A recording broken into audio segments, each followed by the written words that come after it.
What's up, y'all? How you guys doing? Hope you're well.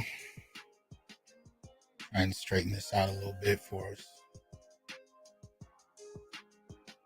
Yeah. As I'm sure you guys know, this is not a regular show. As a matter of fact, I had no words for the longest. I wasn't even planning on saying anything right away. I wanted confirmation more than anything, but those who don't know, or if you clicked on this in the future and you don't know what this is about, acknowledging our brother, Kevin Samuels, who passed away yesterday, apparently. More information is still coming. And trying to wrap our heads around it, trying to deal with it. Shout out to those of you who support on a regular basis. Got a lot of people in the house. Welcome, Blade Runner. Black Gynarchy, I guess. Welcome, to the Brotherhood. Hope all is well. What's up, Tim, Julius, Dr. Thunder, what's going on? Indigo, what's up? Clutch, MLR, what's good? Brother Tim, Mark, what's going on? Indigo, Hybrid, Barry. Yeah. Jason, what's going on? I appreciate that support. Show me what's good. MS Delta, and appreciate that generous donation. Thank you. So here it is, man. I generally don't like to speak on anything until I know for sure. I found out through BGS, it wasn't coming up in my feed on YouTube, so I didn't see it. He, texted me about it, but there was no confirmation for a good while.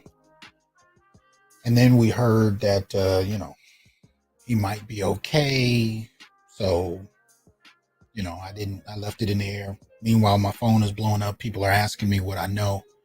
I think BGS was finding out from Dennis. I was finding out from BGS, so I was waiting.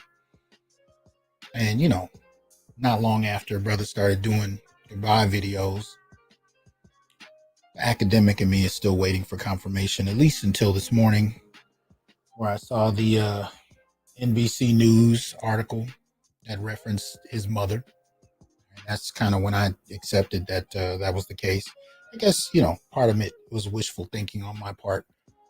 There was a part of me that was hoping that he was, maybe in the hospital. He was okay, just didn't have a chance to post anything yet. I don't know. But once I saw the article, it was confirmed, shout out to his family. And by that, I will also include those who valued him, regardless of whether you were related or not, from frat brothers to content creators, which is another type of brotherhood in and of itself, to those who just valued what he had to bring to the table. And the first thing I keep hearing, because this the thing that got me most, it was a plethora of videos that I saw coming out that weren't even by people that supported him. I mean, yeah, the feminists and various women on social media that were celebrating and still are making memes and videos and all kinds of bullshit. That's one thing. But then I saw a bunch of dudes coming on YouTube making videos, and you could tell it's suspect because the fucking videos all start the same way. Well, I don't agree with the cat. I never agreed with him, but I'm gonna do a video on him. Man, you don't even agree with what you believe God said. And you got to start a video on the day this man passed. And that's the way you start that shit? Look.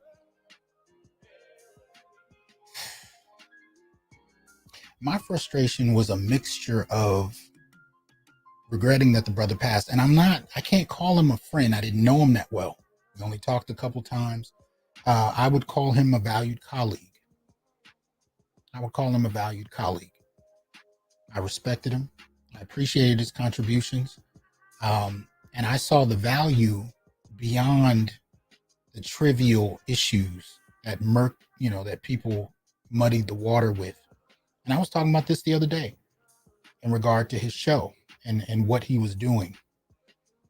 One of the most important aspects on one end of the spectrum was what he got people to say, right? And speaking as a black man who has spent decades wondering if black men would ever speak up, it was amazing to me to not only see, a black man such as himself be unapologetic about speaking up. The other aspect of it was what people, especially women, would admit in open conversation, unhesitantly, without any hesitation, would just come out and say. And some of it would be so nasty and blatant. And it was a lot of what we suspected, but, actually hear it straight out. And there were a couple of times where I saw him pause. And I mean, there was one show I did where I played the video. I think it was the young sister was talking about how black women didn't need black men. And not only did he pause, but it looked like he wiped a tear away. And it didn't look like a performance. I've seen him perform. There were profound moments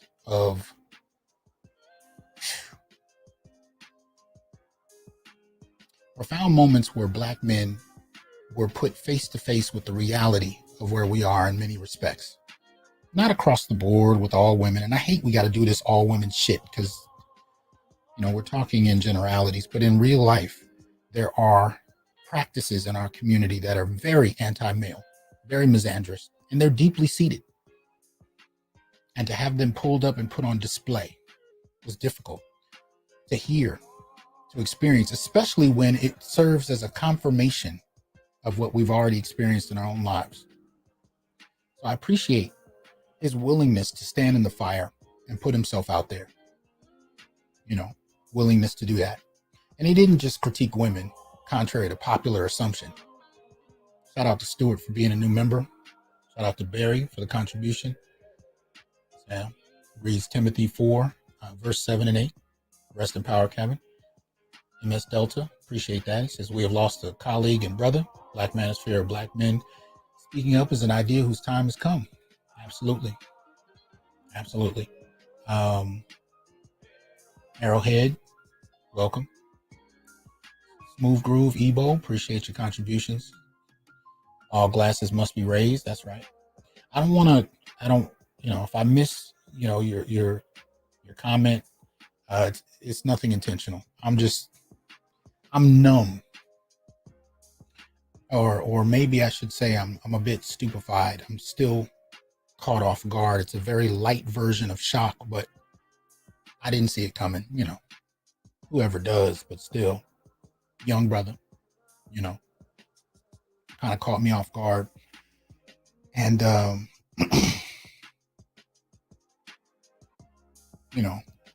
I expected there to be plenty more work. I was waiting to see what the next evolution of his work was going to be. And it's funny because there's many people who talk about how much he hated black women or the community or whatever. Actually, what I saw was somebody who was trying to repair the black community, ironically enough. He was trying to reinstitute families. Now, whether you agreed with that, whether you didn't, I respected that he did it. And to me, he did it in earnest. I felt like he was pure in his intent. But, I mean, I'm going to be hurt whenever I see a brother die way too young, whether it's from a bullet or from whatever. I never like to see it. It's nothing I've ever gotten used to, but it hurts nonetheless. I wasn't even going to do this today, but, brothers were asking me to chime in, and I didn't understand why. I'm like, you got plenty of people talking about it. I don't need to add anything. But when I started seeing, Twitter, when I started seeing women dancing on his grave, and I'm talking about, I shouldn't even limit it to women because I'm going to get back to the dudes on YouTube in a minute, but people dancing on his grave in celebration, I started to understand why brothers were asking me to say something. So I waited till I got the confirmation article from NBC and I posted it to Facebook. and it started to be a 2-sentence post. I was just going to put a couple sentences and just post it because it was the confirmation many of us were waiting on. And it ended up being 5 or 6 paragraphs. And I shared it YouTube and my, community section, and brothers asked me to put it in some fashion where they could share it. So I posted it on my blog and shared the link so people can share it or whatever. But it really came down to the disrespect, but not just to Kevin, because the contempt for Kevin has been going for the last few years. That's been a constant. I noticed it became a doorway to vent vitriol and misandry at men and use Kevin as cover, use Kevin as an excuse. And I started to notice this not only from just random people on social media, but even from some people who I respected, who are, or at the very least, held in high regard, who took the moment to dance on his grave. And the man ain't even buried yet. You know what I mean? Now, some of these cats on YouTube, and I'm not talking about those who have a long history of working with or supporting Kevin. I'm talking about dudes that have no history, who just popped up and decided to talk shit about him, to virtue signal to everyone else how much better a man they are, because they would never dare critique women or whatever else. It was disgusting. It was disgusting. And I said this in a brief article. It's not even an article, but it was just some thoughts. But I said this in there. I said, black men didn't do this when Toni Morrison died, or when Maya Angelou died, or when Bell Hooks died. You didn't see videos and articles and memes and tweets left and right from black men talking about her negatively.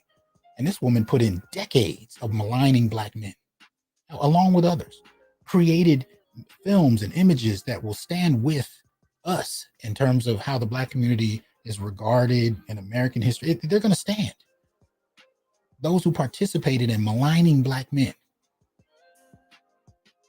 some of that shit is permanently with us. And I grew up with it in a family full of women. And yet, Kevin didn't do anywhere near that. You're talking about one dude on YouTube who changed the world, whether you like it or not, on one level or another. And yet, feminists who spent decades maligning black men and published books, films, classes, black men didn't even go after them with such verve when they passed. It's ridiculous. But here's the thing. One of the things that you notice when you're watching how people respond to Kev, especially if you share certain perspectives, you agree with him in certain regards, is how they're going to talk about you.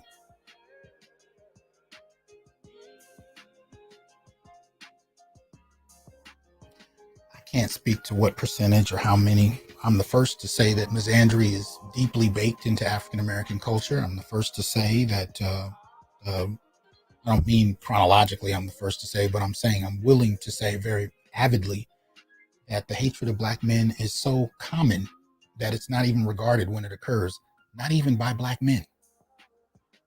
We accept it because many of us have grown up with it. It can be subtle, it can be blatant. Hell, Terry Crews just released an article about his mother when she wanted to check to see if he'd entered puberty, pulled his pants down, looked at his nuts, just right then and there. And how it took him years before he could even talk about it. Had to go to therapy. And of course, none of that came up when he was actually talking about Me Too. But the point of the matter is that kind of misandric disrespect, many of us are familiar with it. We've normalized it. We've accepted it.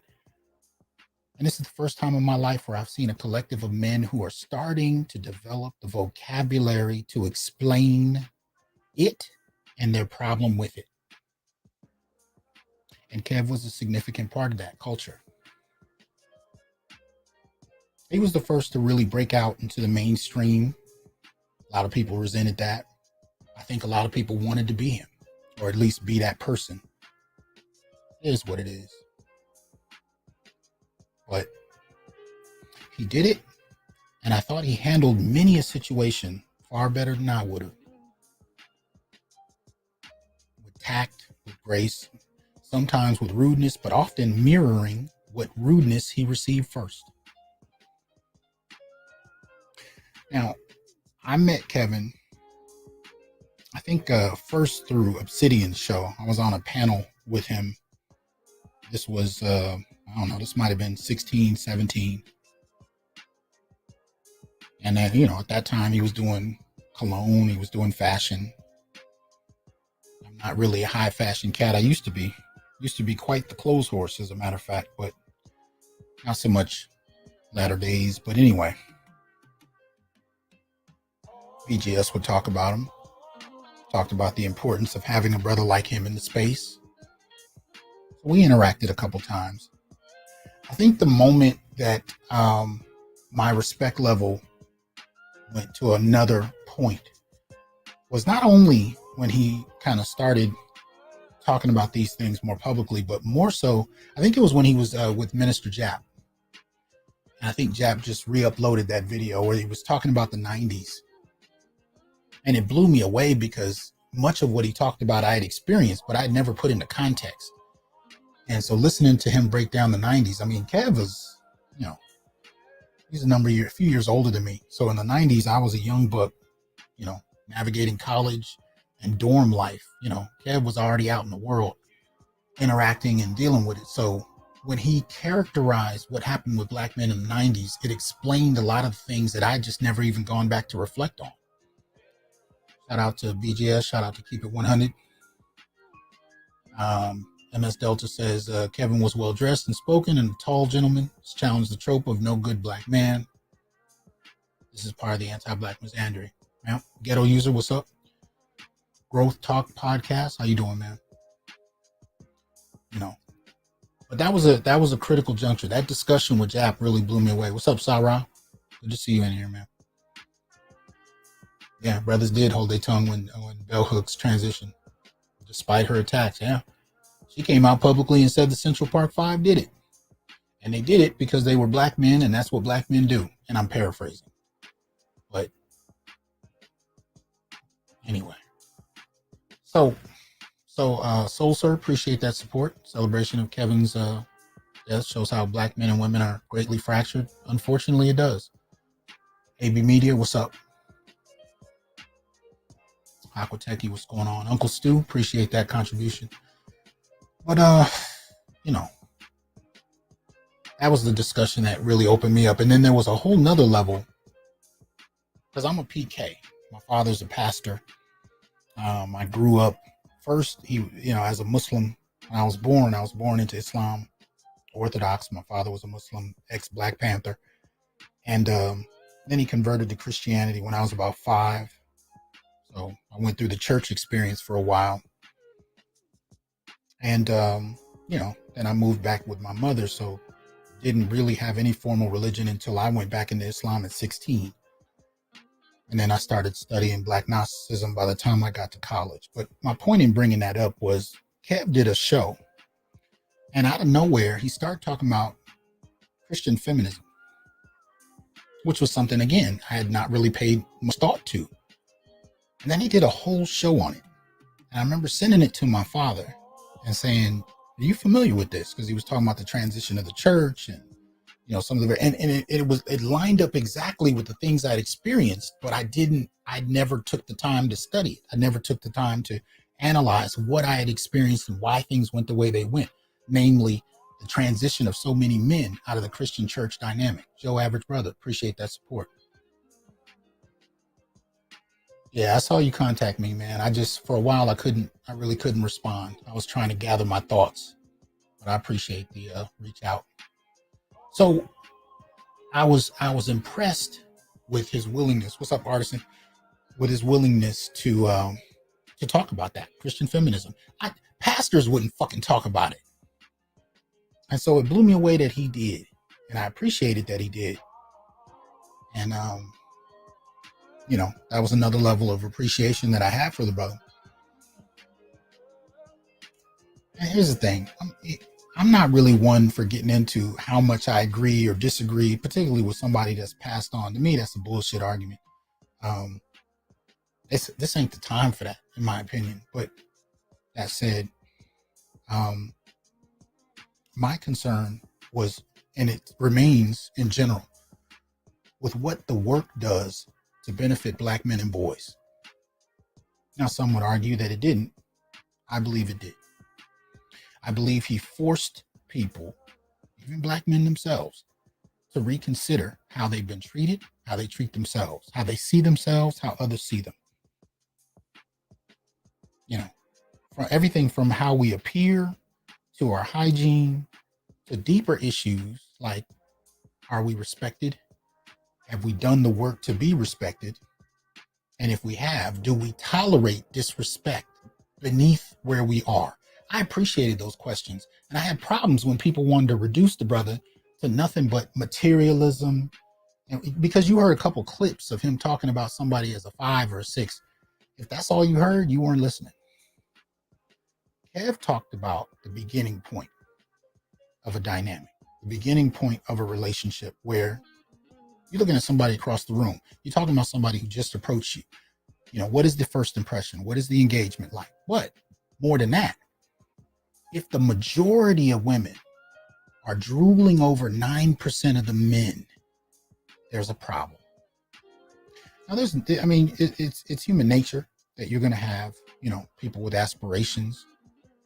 But when it's gotten so blatant as it has in the black community since the 1980s, where you are considered trifling if you're not in the top 10%, as if that's possible for any fucking group,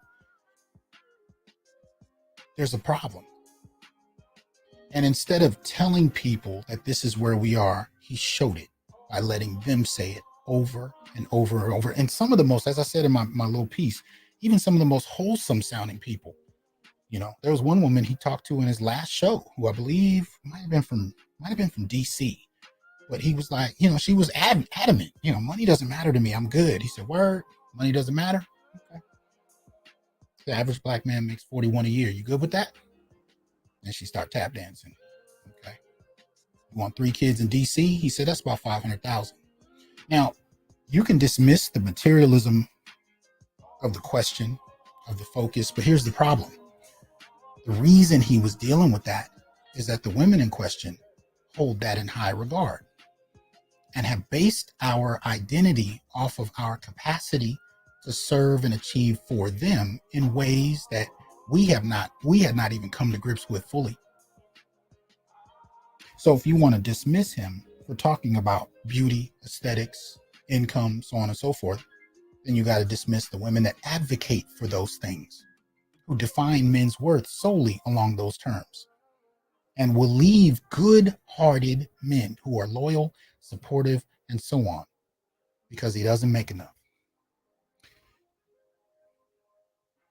Some of y'all saw the video. The woman a couple weeks ago came out talking about how she left a good husband who she regarded as her soulmate because he didn't make enough. That shit is real. And it can happen to you as early as middle school, where you will find out very quickly how much your value is tied to what you can do for others. And somehow Kevin became responsible for that. But I'm not going to dismiss the brother to that. He talked about a lot of things he doesn't get credit for. Of course, the popular trope is that he just hated women. And I hear women saying that like it's nothing, just letting it fall off their tongue. And yet, have you watched the show? Well, of course. Which show? No, you haven't. You haven't even bothered to watch one episode. You heard from someone else what to think about it, and you ran with it. And there's too many dudes that I've seen do that same shit. But beyond that, the whole critique about him hating women and so on and so forth, he critiqued men for years and still continued to do it in the last 2 years. He'd hold whole shows where he critiqued men. There's a lot of brothers in this space that critique men. As much as people say they hate the manosphere itself is very critical of men. Shout out to BT for the support. Shout out to Julius. Appreciate that. Said defended the truth with facts. Sir Orlando, welcome to the Brotherhood. Greg, appreciate that support. Says a prophet like Kevin is never respected in his own village and chased out of dozen. What's up, Charles? Yeah, I'm gonna open it up soon. Bring some people up. I really want to see people who are on camera, but I'm not gonna turn you away if you're not. I saw Roguish in here a little bit. Hope you're well, good brother. Great I9, what's up? Appreciate the support. Says Kevin succeeded. He wanted to start a conversation. My question to black men is this: will we honor his legacy by finishing it? McGill, appreciate the support. Says found out about you from KS and your Black Masculinities teaching. So glad I did. Love what you do. Love your channel. Be blessed. Appreciate that. Thank you. Dardar, appreciate the support. Says appreciate you, Doc, and you speaking on this. Rest in peace, Kevin. My condolences again. Yeah, he MS Delta, welcome to the Brotherhood. I thought you were a member a long time ago. Anyway, Inner Light, what's going on, man? Good to see you, Jamal. I don't have any pre-prepared thoughts, man. I just had to get some things off my chest, and I appreciate your patience while I work through some of this.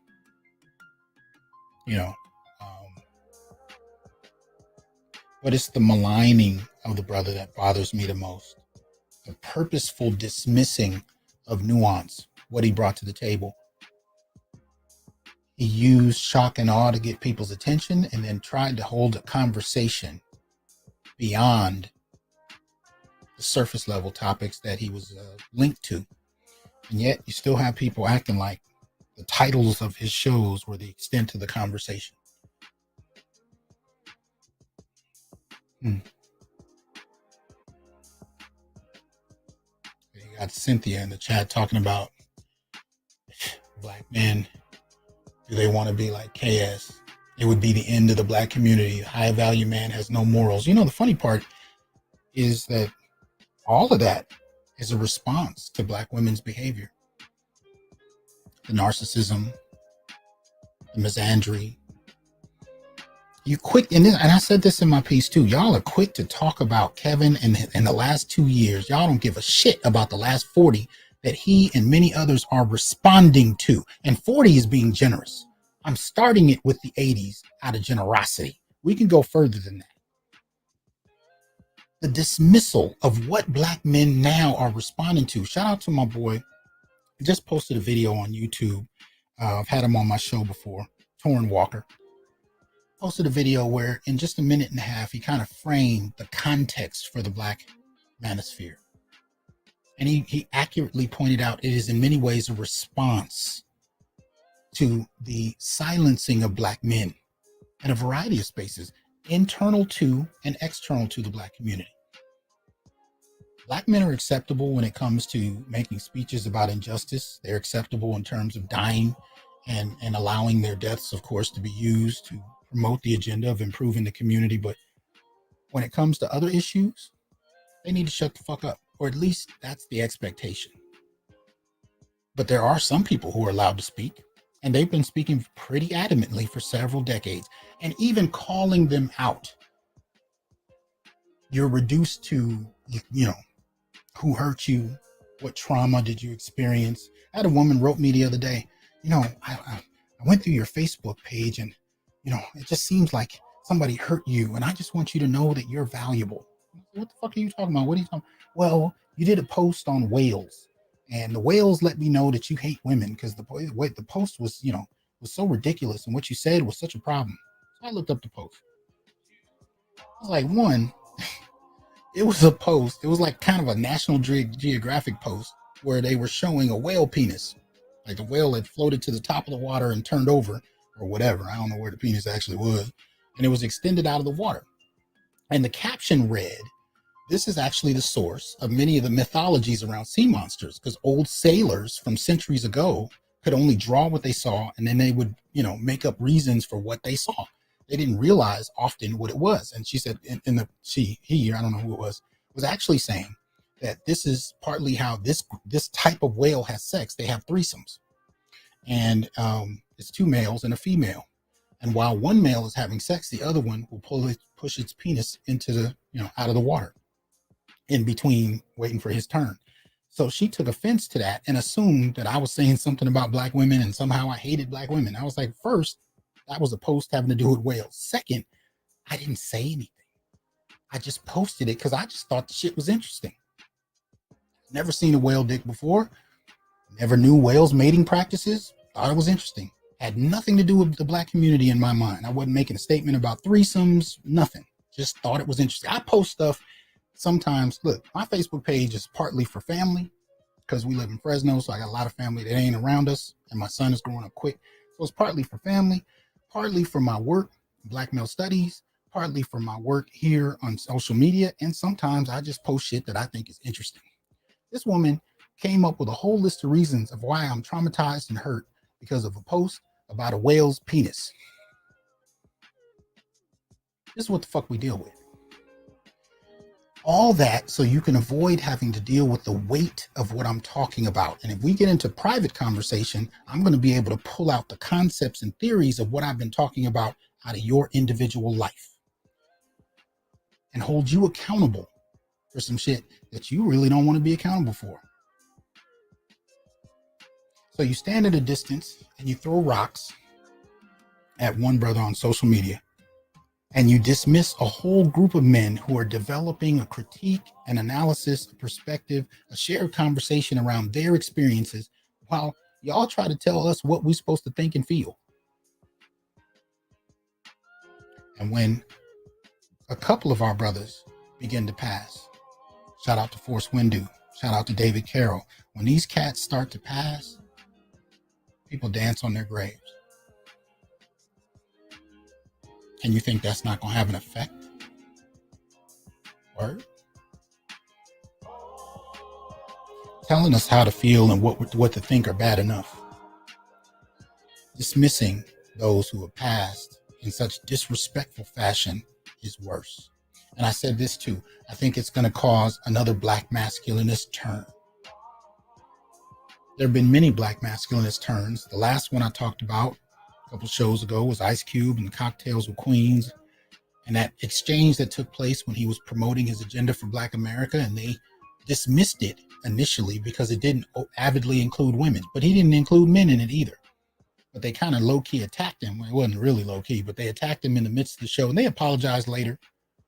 But I think the point was made at that point for many Black men, most particularly, who were watching that.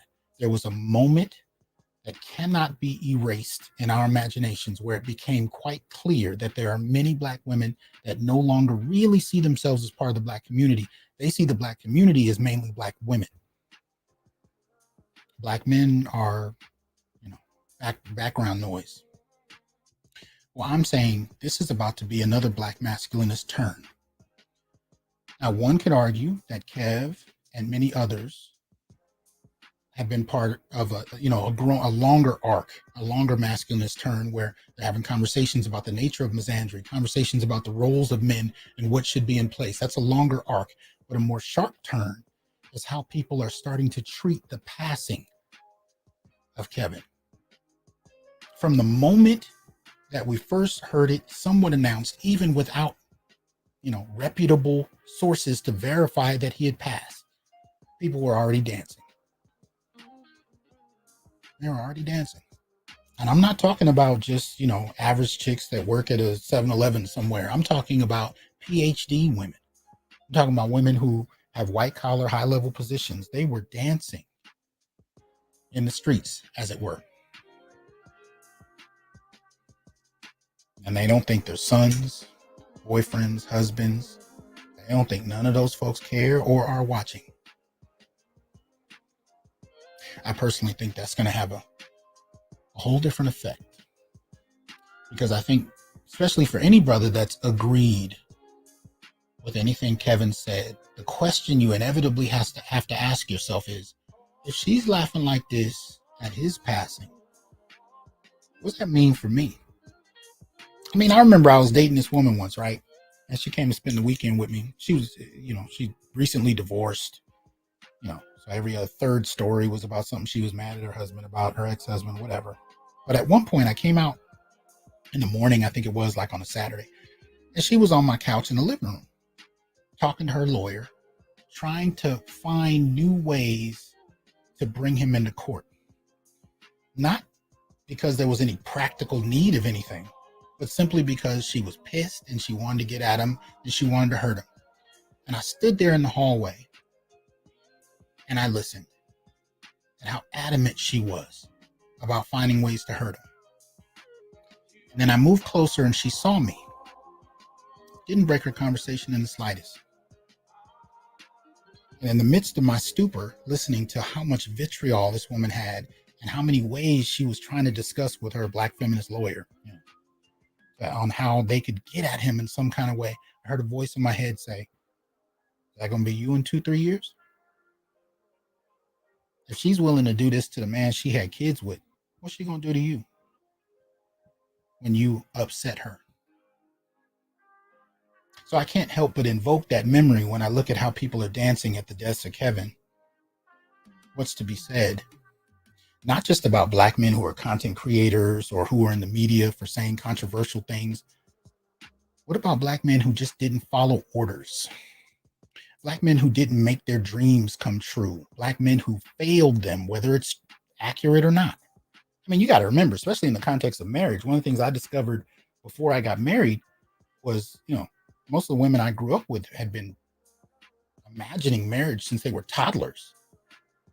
Boys, not so much. We didn't really think about marriage. I didn't think about marriage until maybe a week before I proposed to my wife. Right? But she'd been thinking about it her whole life, as many women did.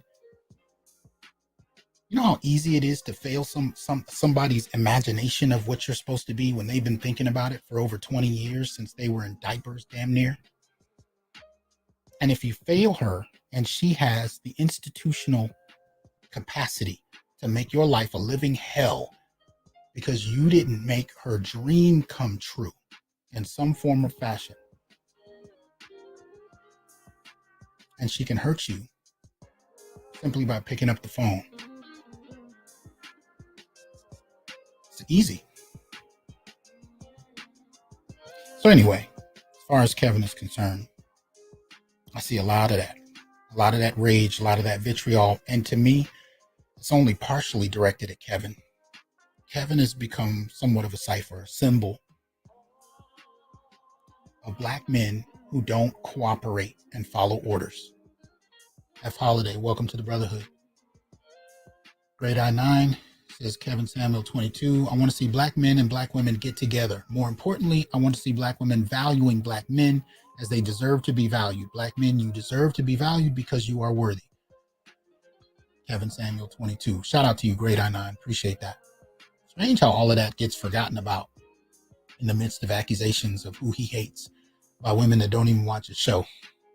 While at the same time, here's the other twist. These very same women are disrespecting the women that actually call in for insight and who actually value what they're given, even if they have to be knocked over the head with it. MS Delta, what does the maligning of KS say about the pathology of anti-black misandry of the gynocrats? Indeed.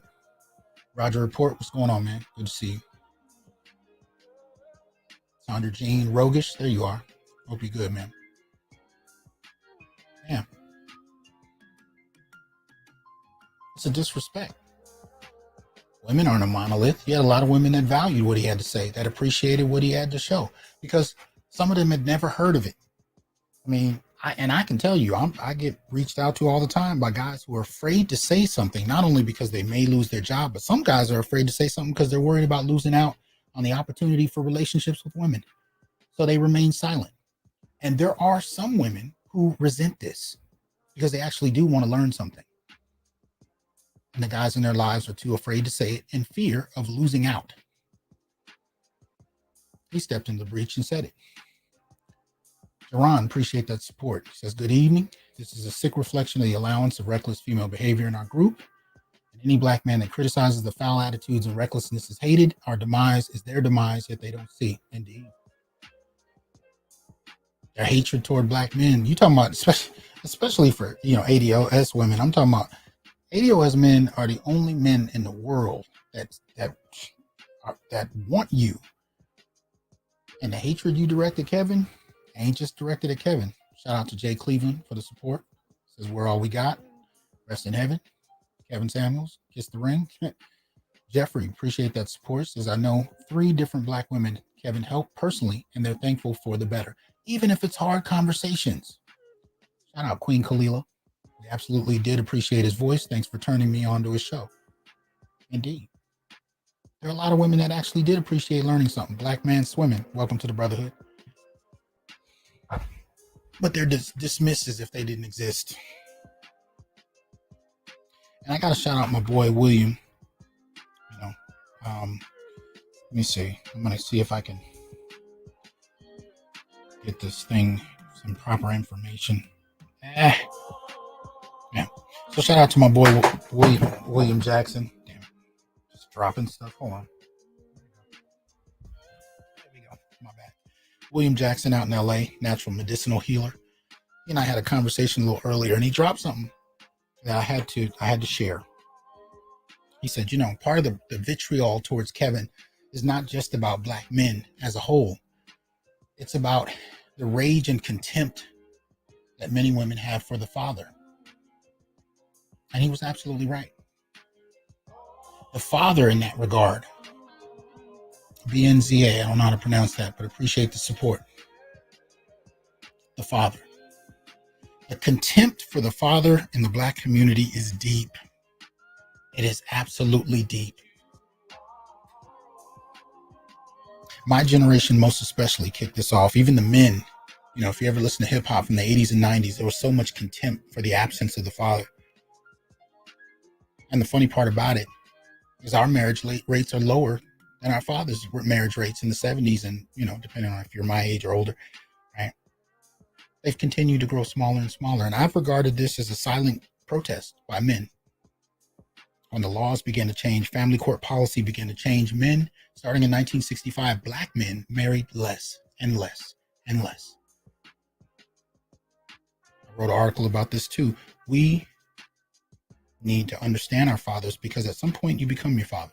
You've gone through a divorce, or you've had to fight for custody of your child, or you're paying child support. If you didn't have the best situation with your father, you became your father in many respects.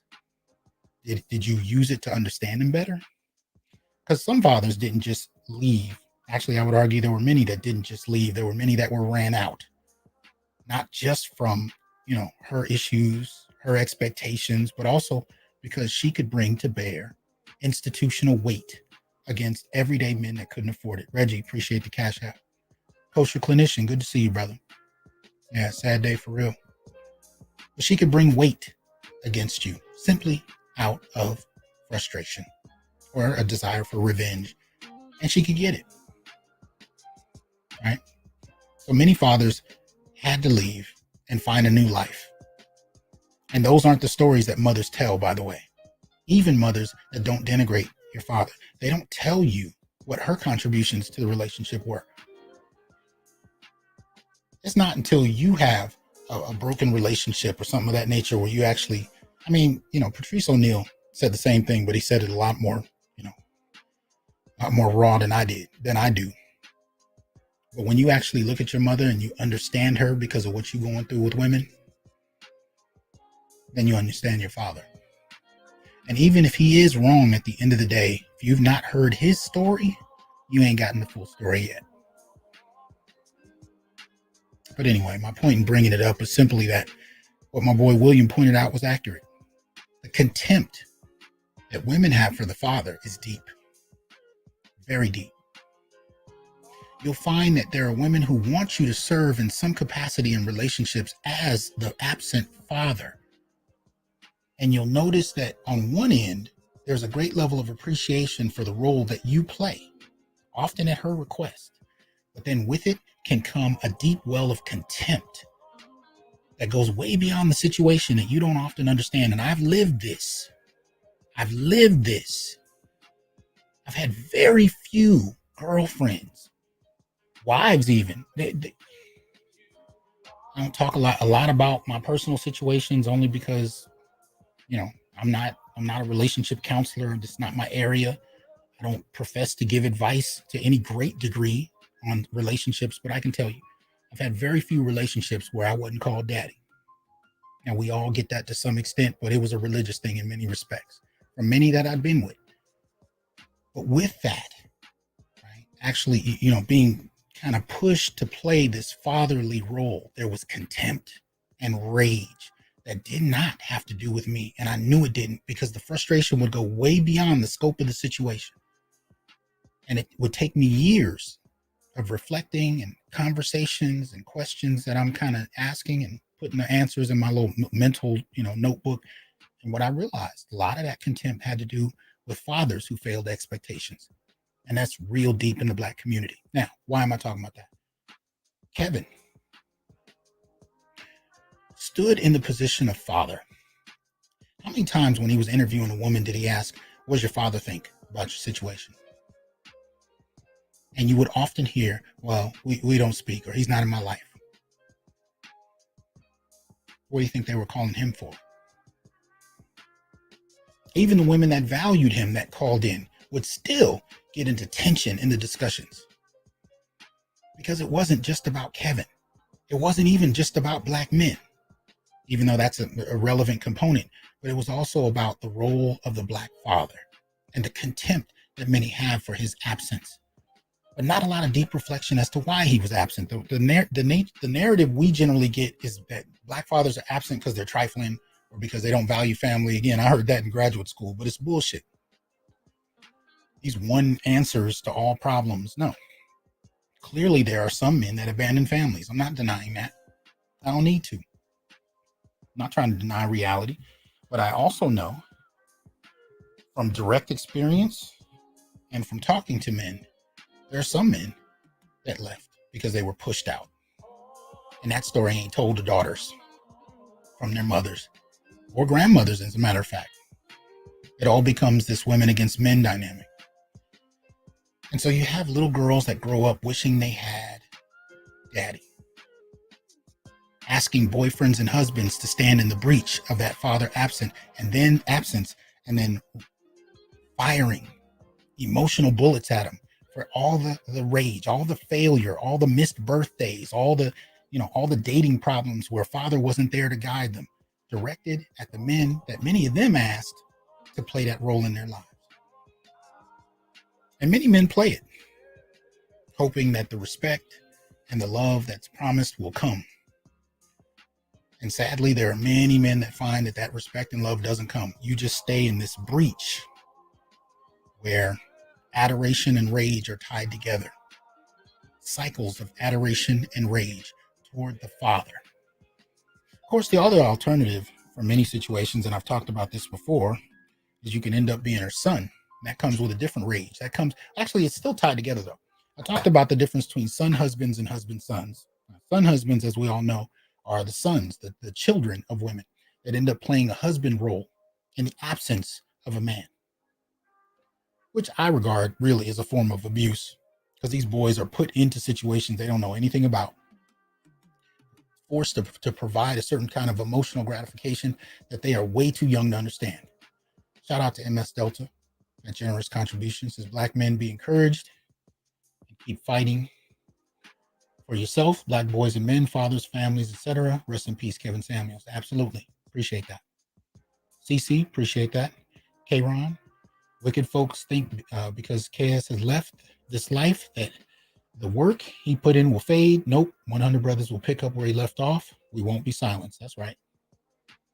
He started a conversation. We need to continue. Shout out to Jerome. I just found out yesterday that my mother had my father put in jail over a $20 a week child support order. God damn. And my question to you, Jerome, would be, she tell you that when it happened? She tell you the truth behind it? No, but then again, you just said it. You just found out yesterday. Yeah. A one-sided story for you.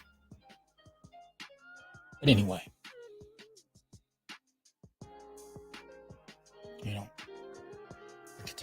the contempt for the father is what we have. Kevin stepped into the breach as the father, and he got the backlash for it. He talked to them like a father, which, surprisingly enough, sometimes even the most brazen of women actually want. And I've experienced that personally too. They want the direction, they want the strong presence, they want the guidance and the protection, but they resent it when it comes. And here's the deeper part. Many of them resent the fact that they want it. So they're not just angry at you as a proxy for a father who either was absent or failed what they expected of him, but they resent the fact that they want that idea in their lives. And that too can get carried out against the men that play that. But going back to the husband son. So I define the son husband. Husband sons are different.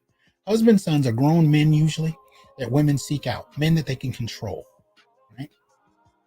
Men that they can have babies with, support for a little while, especially if he's a couch surfer, he's what we call a hobosexual. He's floating from place to place. You'll see some of the most, educated, well-paid, white-collar women with damn near homeless dudes who are couch surfing. Sometimes even ex-cons that have no way back into the workforce in any capacity and have just kind of given up. And yet he'll be with the six-figure earning, white-collar, master's degree having woman. They'll have a couple kids, and then all of a sudden he finds himself divorced, hit with a child support order, and pushed out. And you don't understand how none of it's happened. And I've had many of those men reach out to me. They're husband sons. That's what I call husband sons. They're brought in to serve very particular purposes, often having to do with reproduction, sometimes just company, right? And pushed out when they're no longer convenient. But they are essentially treated like children. Because if you don't play the role that she needs and imagines about manhood, she'll process you like a child. Right? So my point in bringing that up, the whole question about husband sons, is the contempt for the husband son is rooted in his inability to play the role of man. And much of the time, the role of man is defined by father. Even the role of husband is still linked to father. The idea of transitioning from being your father's daughter to being your husband's wife has to do with whether or not the husband can uphold the values and standards of the culture in regard to manhood, which again is often set by fathers. So these things are tied together. Shout out to Angry Man. So I think you missed my super chat, bro. Needs to be said. These hyenas won't celebrate too long. Trust. I did miss it. I apologize if I did.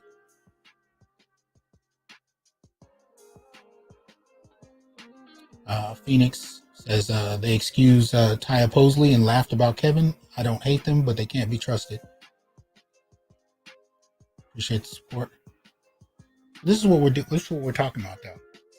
And I think it's important to note. It's not, even in this space, and I've seen this even in the academy to some extent, if you have men that are bold enough to call things as they see it, whether it's research-based or not, if they call the truth as they see it, and they're strong, and they're outspoken, they are both revered and hated at the same time for their relationship to the father idea.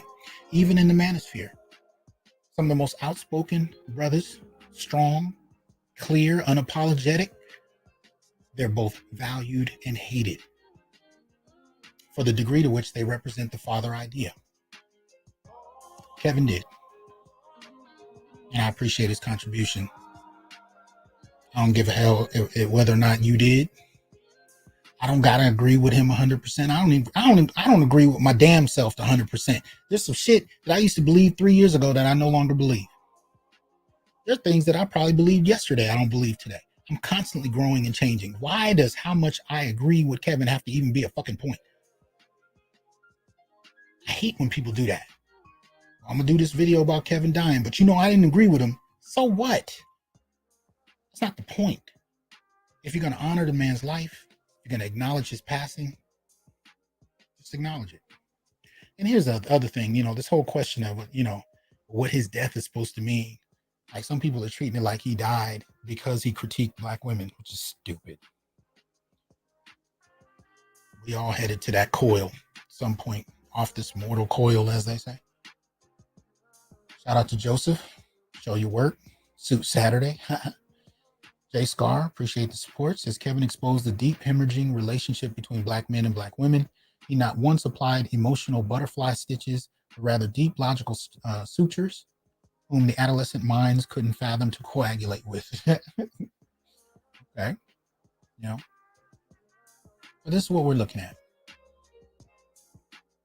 This is the contempt. And just know that if you're going to be outspoken, you're going to call things out as you see it, you will be hated and loved at the same time. The trick is to reach out for the better angels that support you. And they come. Demons and angels come at the, they'll both come to you, especially when you make yourself known. Hang with the angels that support you. Let them support you. Now, I supported Kevin, but Kevin also supported me. Shouted my channel out when he didn't need to. Brought me on, interviewed me, had me, engage him. Didn't need to. It's not like I have a big channel. And hell, I had an even smaller channel then. I appreciate his willingness to do that.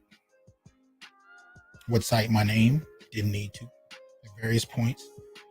Can't tell you how many people reached out and said, "Are you the same one he was talking about?" Like I had students like, "Hey, this guy mentioned your name. Is that you?"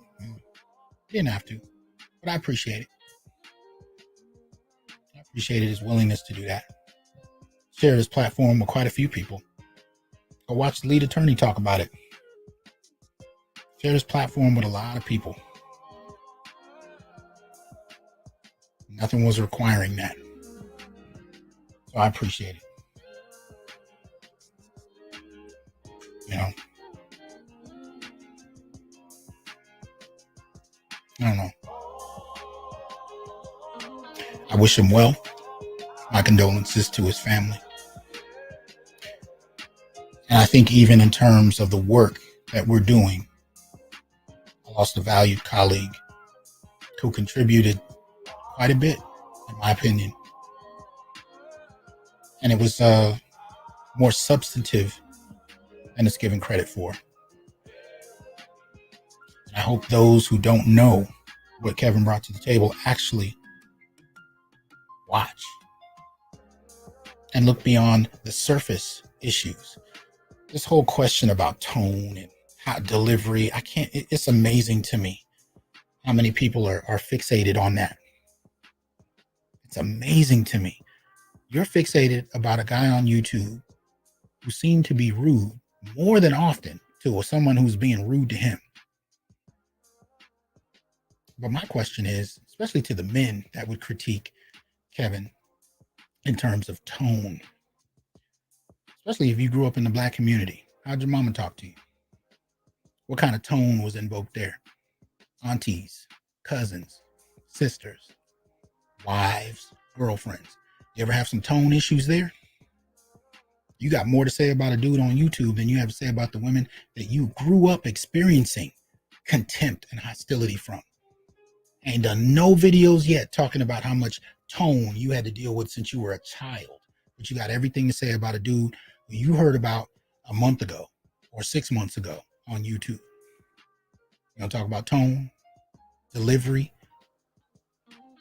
If we actually applied this whole question of delivery to how you've been talked to by women and girls, you ain't got nothing to say about that. Appreciate that, Indigo. He said he wouldn't know about me if it wasn't for Kev. I've grown considerably just in the past 2 years. May you rest in peace. Yeah, shout out to you. GC, appreciate that support. Just take note of the responses to a Black man's passing, brothers. Save yourself, Black man. Rob Sawyer, appreciate the support. Says keep pushing the truth. Simply put, Black men should not concern themselves with these queens. Google with the A. Okay. Yeah. I'm just saying, let their behavior stand out for you. Life of Commerce, appreciate that generous support. Thank you. Yeah, let's keep it respectful. Shout out to Artisan. Appreciate that. But I'm just saying, this whole issue about tone to me is a deflection. It pushes the discussion away from actually dealing with what brothers are saying. And Kev became the focal point for a lot of Black men's concerns. Even he would tell me about how older Black men would come up in public and thank him for what he was saying and doing, because this shit is not new. It's not new. I got brothers my grandparents' age that listening to Kevin for the first time first can't stop laughing, but they're not laughing at him. They're laughing because he's articulating something that they've been experiencing since they were children, but never had the language to address. And he's not the only one. There's a lot of brothers that do this work for Black men in the academy or on social media, who have other Black men reach out to them to say thank you, because this is not something that we're used to. It's not something that's societally supported. We're not getting any funding for this. We're not.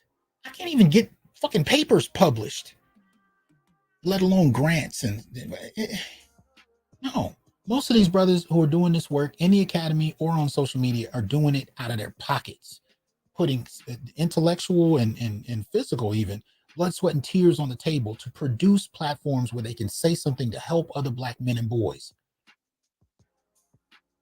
No thanks, no support outside of the few other Black men that appreciate what they're doing.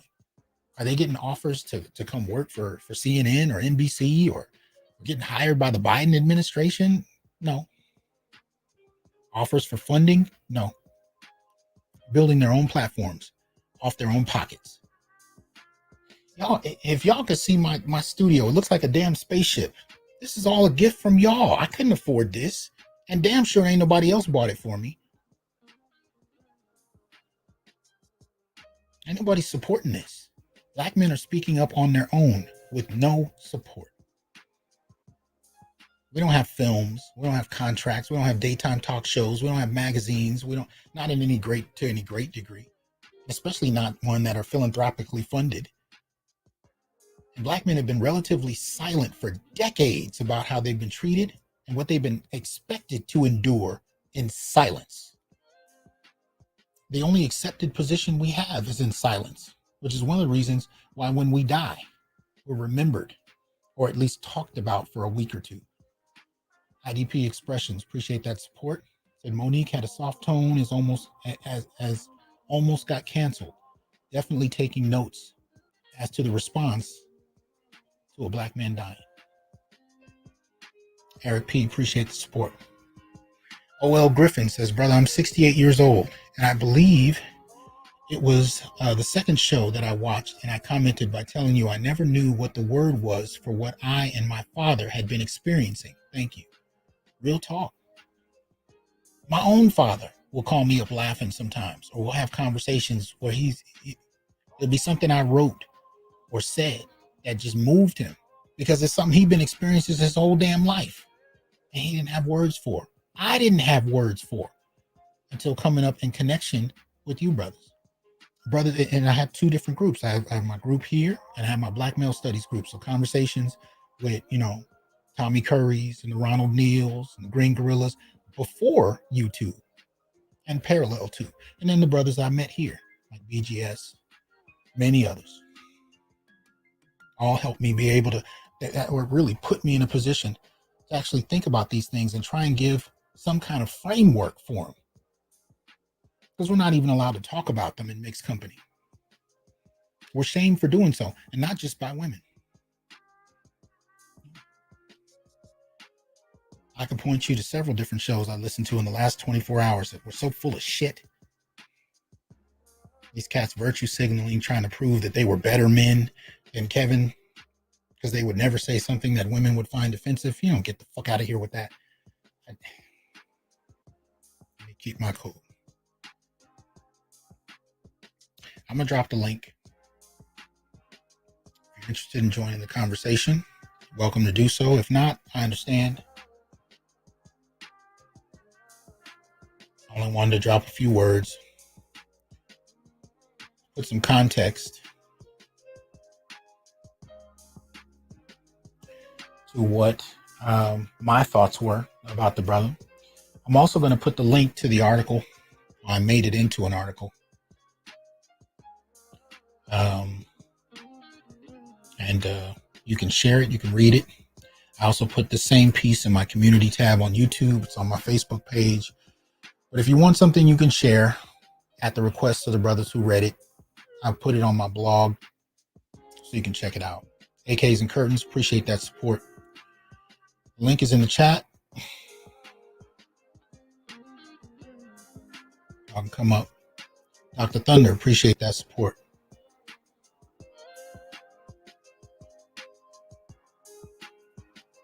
Brother Malika. Peace, good brother. How you doing, man? I'm doing, man. How about yourself? How you been? I'm good, man. I'm good, man. Give us your thoughts on this. What's up? Um, it's kind of surreal, man, because the brother's only 53 years old. Mm. And it hurts when we see people that talk crap about a brother that has done something good. I like when you said on your community post, Bell Hooks, Maya Angelou, all these black female feminists have said a lot of crazy stuff, a lot of propaganda about black She men. spent over 40 years saying crazy stuff. And we don't go at them with that. But this man in the past 2 years has built his platform up.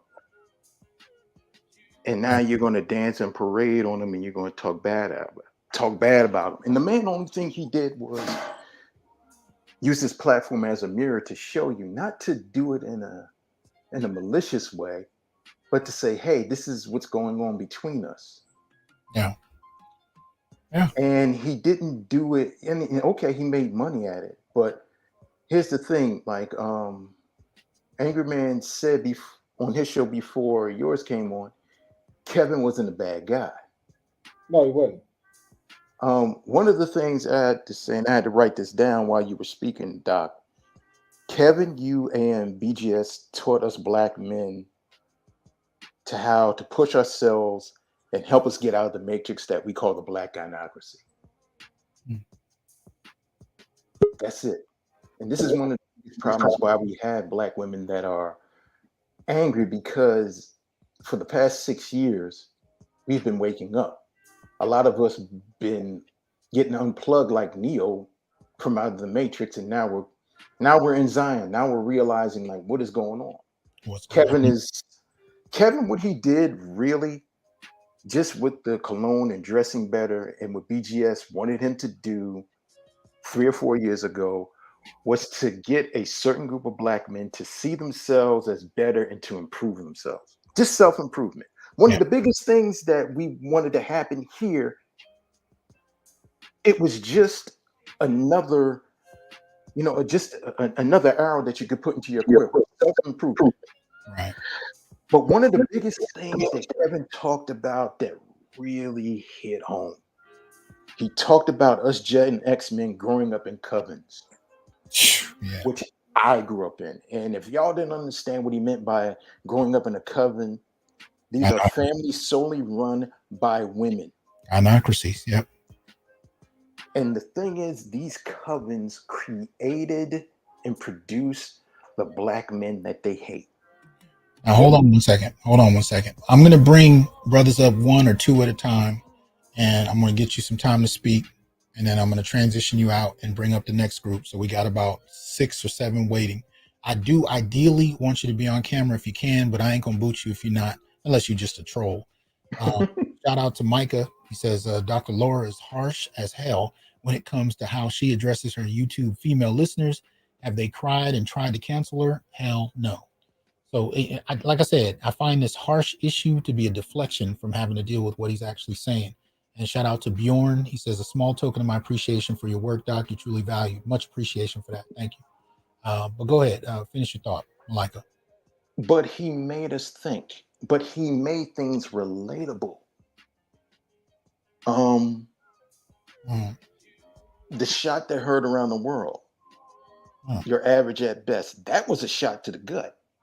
Right. Because it made black women to see themselves that you're not that special just because you got an education, just because you make 6 figures, just because you did this and just because you did that, and made it to say that we don't really care about your accolades. Men don't care about that.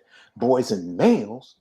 But if a man is doing his own thing and has his proverbial shit together, he don't care what you got. We're trying to build for a legacy in generations.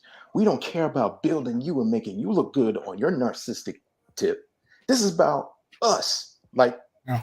Like Ice Cube was talking about what cocktails were queens. It was about the community.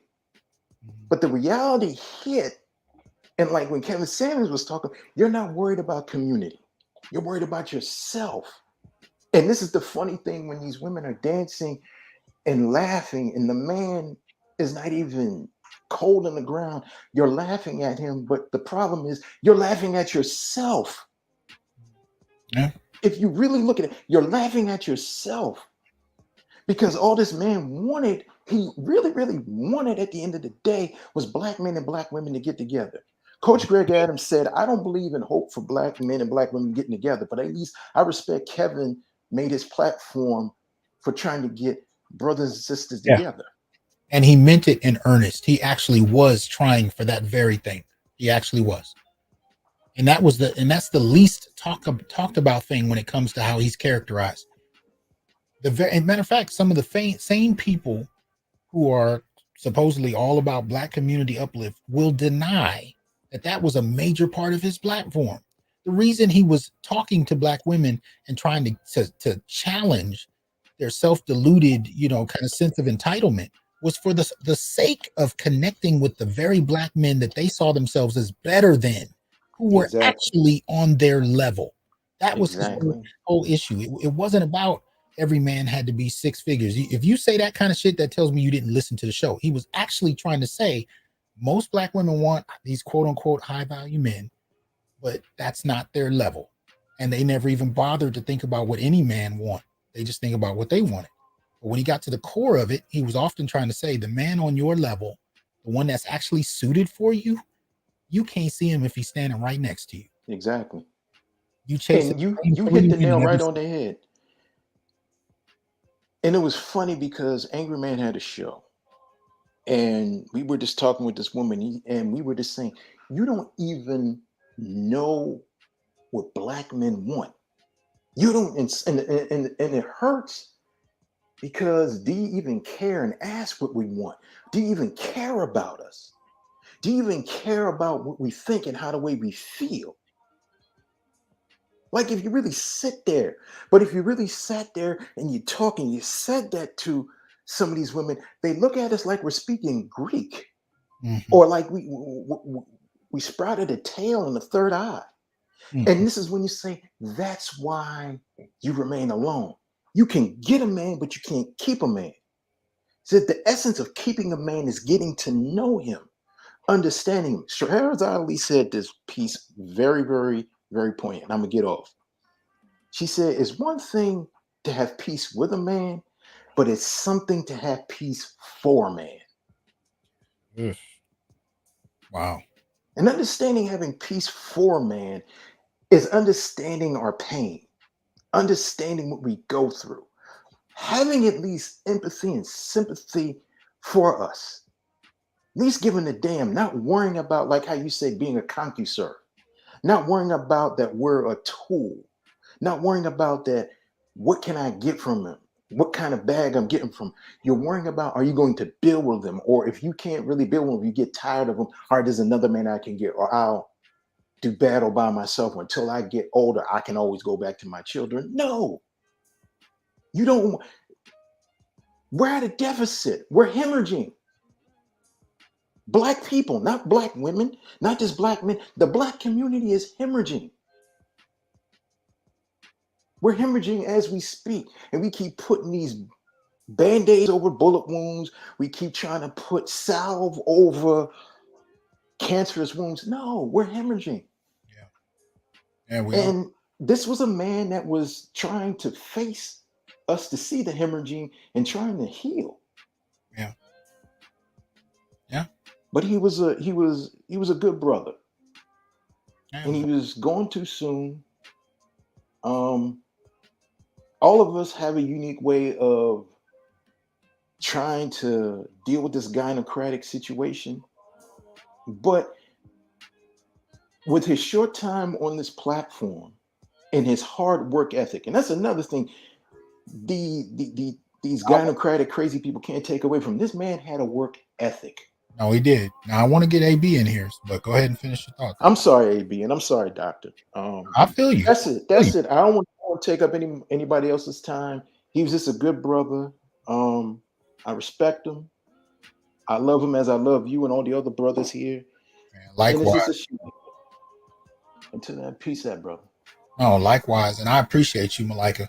Malika's been a long time supporter of most of the brothers that have something to bring to the table. And I appreciate you for doing that, man. All right, brother AB, what you got to say on this? Yeah, how's it going, Dr. T? Can you hear me? Yeah, I can hear you. Yeah, Those of you who are coming in and waiting, just be patient. I'm going to bring you up one at a time, but don't leave. Go ahead. yeah. Yesterday, actually saw somebody that said Kevin Samuels dead. And I was like, huh? Yeah.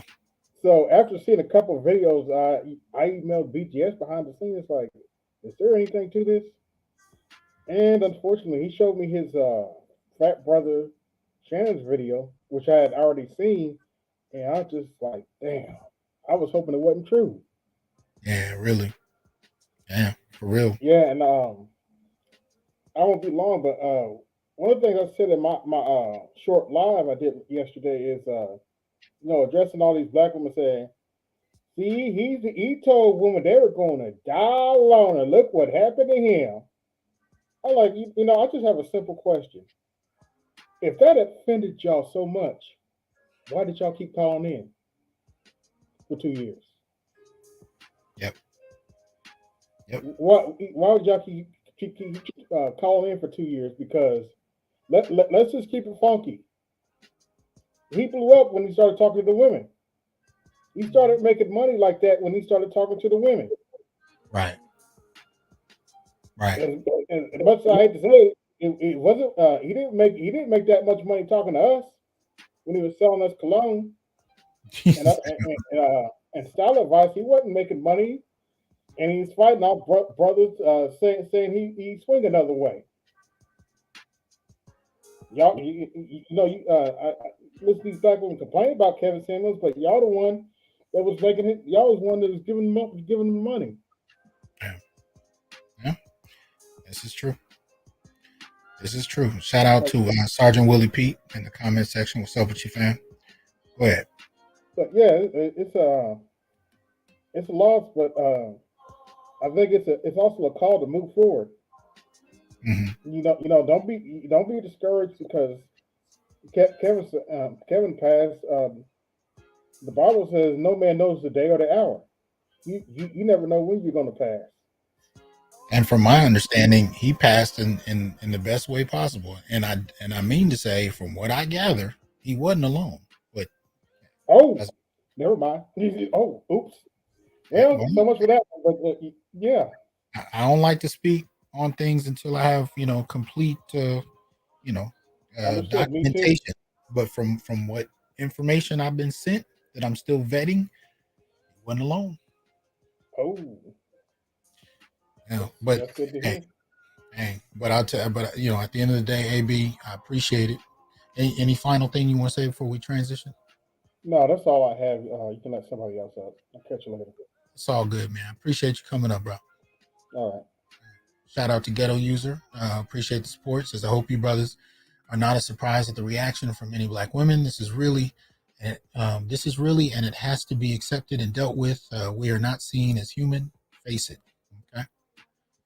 And here's the thing: if you had problems with something Kevin was doing, and you feel like you can do it better, then do your work. Take from the brother what you can, build with it, improve on it if you're able to do so. And that goes for all of us. If you can do it better, do it better. Here we go. So we got Roaring Sun. What's going on, Roaring Sun? How you doing, Doc? Can you hear me? I can hear you. I'm good. What's up with you? I'm doing well. Thank you for inviting me to the stream. I want to show myself. Appreciate that. So I just had a couple of comments. I'm going to be quick and then I'm going to let it go. First of all, rest in peace to the brother Kevin Samuels. He definitely was a giant in the space, and he inspired many, and he spoke truth. And it got me to thinking a couple of things when I was listening to some of his words. And one of the things is, a lot of the narratives that they have about us, particularly online in these Twitter spaces, is we don't protect Black women and all that stuff. But then I started to realize, based on Kevin Samuels, we have been protecting them to a fault. We've been protecting them from accountability, and we've been protecting them from the truth. Right. And he brought that to them, and they had the opportunity to use that to make themselves better, and they didn't. That's on them. That's not on him. And he did his work. I just want to say that one other thing he taught me is that Black men have value beyond what they can produce, that we are inherently valuable just because we are. And finally, I want to take this opportunity to give yourself and the community their flowers. Thank you guys for existing and creating the space. And hopefully we can go out into the world with everything we got from this space and just change everything. Salute to y'all. Hey, man, salute to you as well, brother. And I appreciate that. I appreciate that because, you know, we can only get as far as those who are willing to support and have the discussion. But here's the other thing that I want to connect to the first thing Roaring Sun said when he talked about protection. You know, again, and some of the brothers actually put the quotes in the comment section. Kev was about Black community uplift. He wanted to see Black men and women marry. He wanted to see families. He wanted to see, you know, whether you agree with that, like that or not, that's what he was pushing for, right? That's actually a form of protection for women. So for me, the irony of him being harsh and terse and all of this, he was actually protecting women by trying to put them in relationships with men. Women who wanted to be in relationships. Mind you, these are the women calling him. They wanted to be in relationships, so he was trying to put them with men by having them understand what it is men value. That's actually a form of protection. And just as a side note, real quick, you know, if you want to introduce someone to Kevin and you're looking for a definitive piece, there's a lot of pieces. You know, there's a lot of things you can introduce, but the easiest one I found, and I've even done this with students, find the clip, and you can find this on his channel, where he had the debate with multiple women in Clubhouse. If you want a quick primer on Kev's position and some of that, and you don't have a whole lot of time, go find that clip and share that. And that's a quick way to be introduced. But you know, definitely send people to his channel, you know, so people can actually get it from the source. Shout out to Dardar, appreciate that support. We're bringing in Brother Kofa. What's up, man? Peace, everybody. Can you hear me good, Doc? Yeah, I can hear you, man. How you doing? Good, man. How you doing? I'm good, man. Y'all support Kofa Growth podcast when you get a chance. There's a reason I'm putting the banners on as people come up is if they have channels, you know, I want you to be able to go check them out. So definitely support the brother. What's your thoughts on this, man? It's just sad, man. How sudden it was, all the vitriol that came after it, and like the last brother said, it's not surprising. I don't think any of us are surprised by it necessarily. It's that hope again, like he just said. We've been protecting Black women from accountability, so we knew it was coming, but still, it's like, damn, auntie, damn sis, for real, damn, Like, bro. Because it's so many men out here that share the same thing, and it's sad that it's just on autopilot. The way we're raised in a matriarchal community, and the word that you taught me, the gynarchy. I came to your channel when Kevin mentioned your name, and then he had you on his show that time, and you guys discussed about how you had more white women in the class trying to understand us than our own sisters. And I tell brothers all the time, man, it's so sad that just my personal feelings or opinion or thoughts is that Black men know Black women. Black women don't know Black men. They know they know Black boys. We have no choice to know Black women. We got to know what's going to piss off grandmama. We got to know how to keep a smile on mama face. And it's through all these dynamics. And then we get to our romantic relationships. And of course, the women we grew up with, grandma, mama, auntie, sister, the pseudo aunties, all your mama friends, stuff like that. You have this Voltron of female emotions in you as a man. So you know how to navigate with women. And it's another thing I often tell people about Kevin. Me listening to his comment, I'm like, you know what? Black men not listening to Kevin Samuels. Kevin Samuels been listening to black men. Mm. Like he has been saying out loud what we've been saying at the bar. Yeah, right. At the kickback. Right. Those times sitting in the parking lot having those long conversations after work because Mm. go home. Yes, sir. Yeah. You know, yeah. And it saddens me, man. Again, I'm not surprised, but I always tell people that we're not listening to him. He's been listening to us. And he often said that. And even though he speaks about the high value thing, he made it a point. Y'all, it's not about the money. Mm-hmm. You can have the money and not have the rest of the characteristics that make a quote unquote high value man. And I'm in the military, and he's never looked down or talked down about the blue collar brother. Right. Never. Right. He often said, I come from the country, I come from the PJs, I came from blue collar men. So I know what that looks like, whether or not him and his dad have their issues in and out, whatever, and his transparency. And I'm gonna leave brothers with this and everybody with this.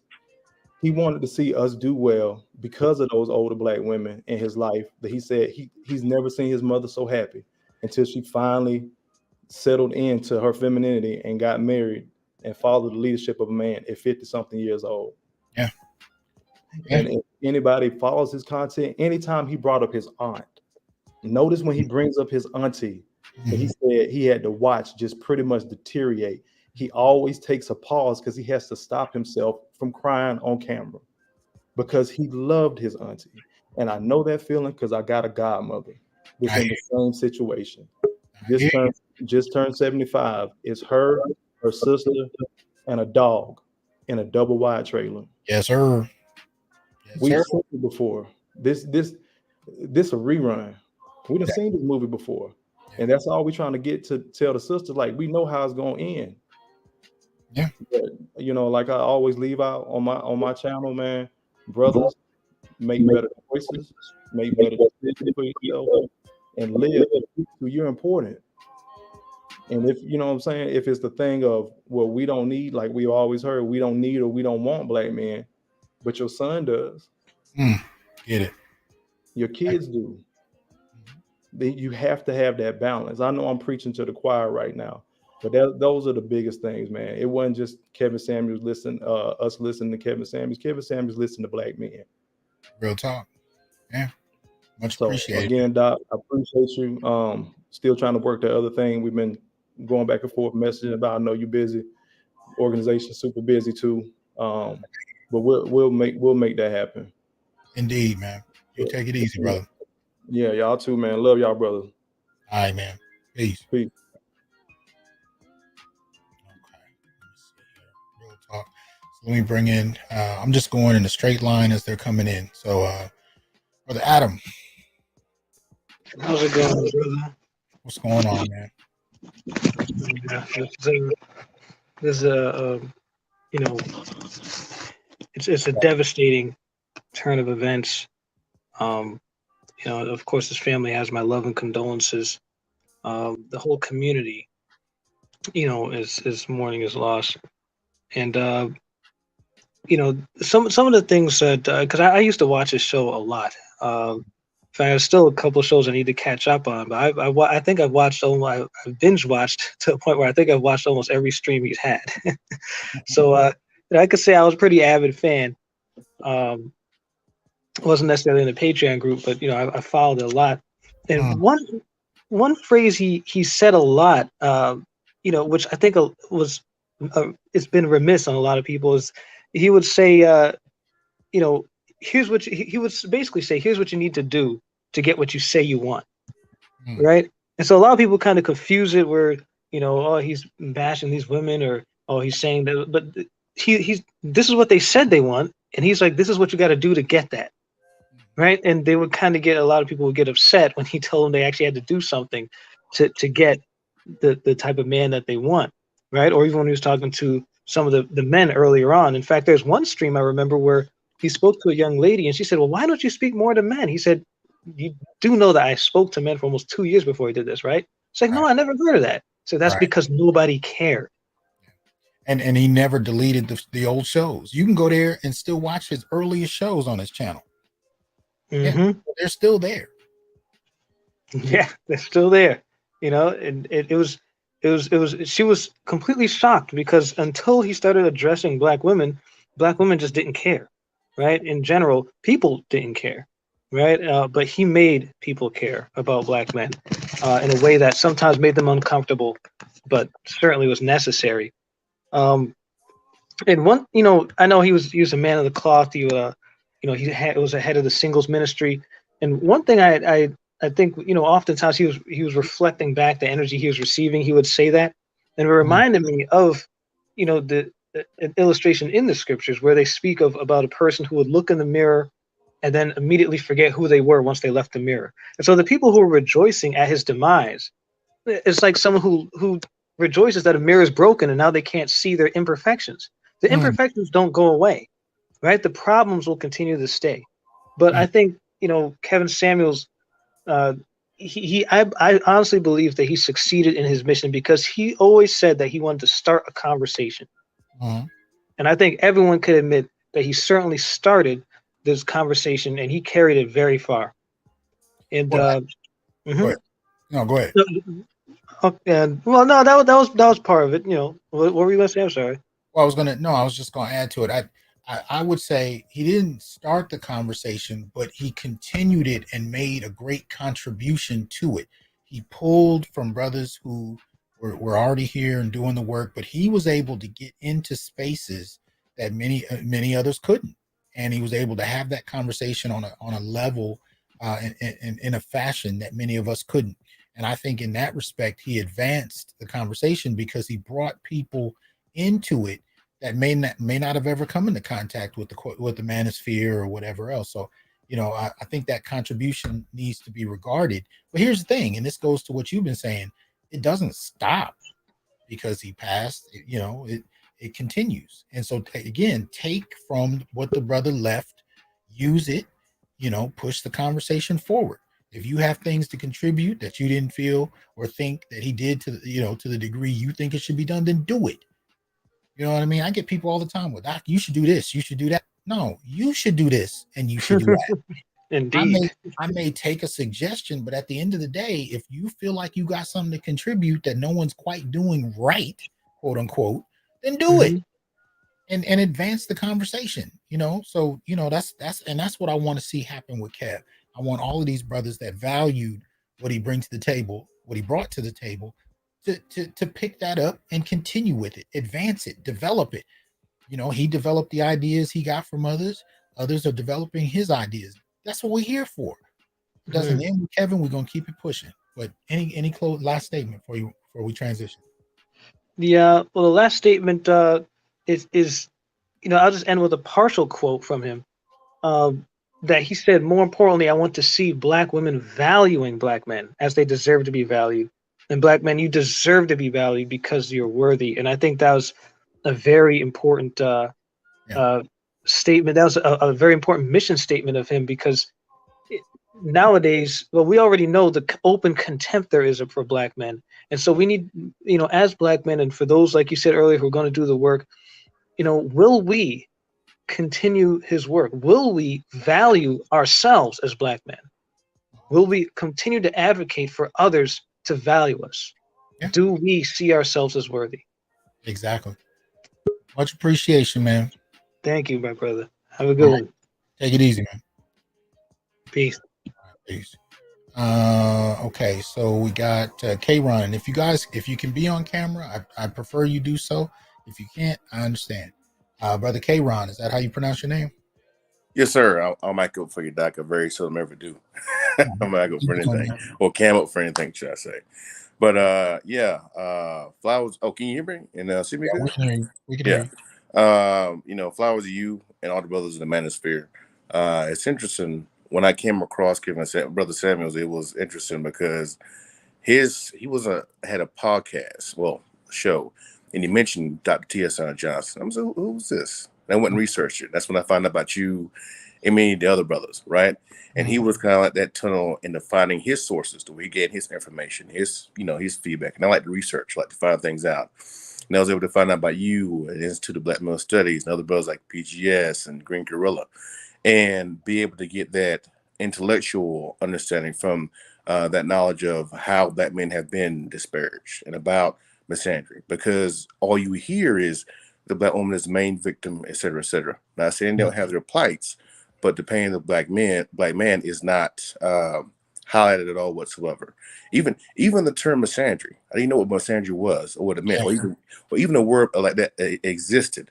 Right. So I was able then to take this information, like you said, and do my own thing with it, which is, spread this information to other brothers who might be in corporate spaces and things like that, or in the engineering space, which I sit in, and say, hey man, look at this information, this here, this there. Many brothers say, hey, they just have the barbershop conversation. But even the barbershop conversation doesn't have all the pieces you really need to understand what's going on, what has happened, what is happening, and what's to come. And I credit him greatly on the fact that he was one of my inroads into finding out as much information I have learned in this space.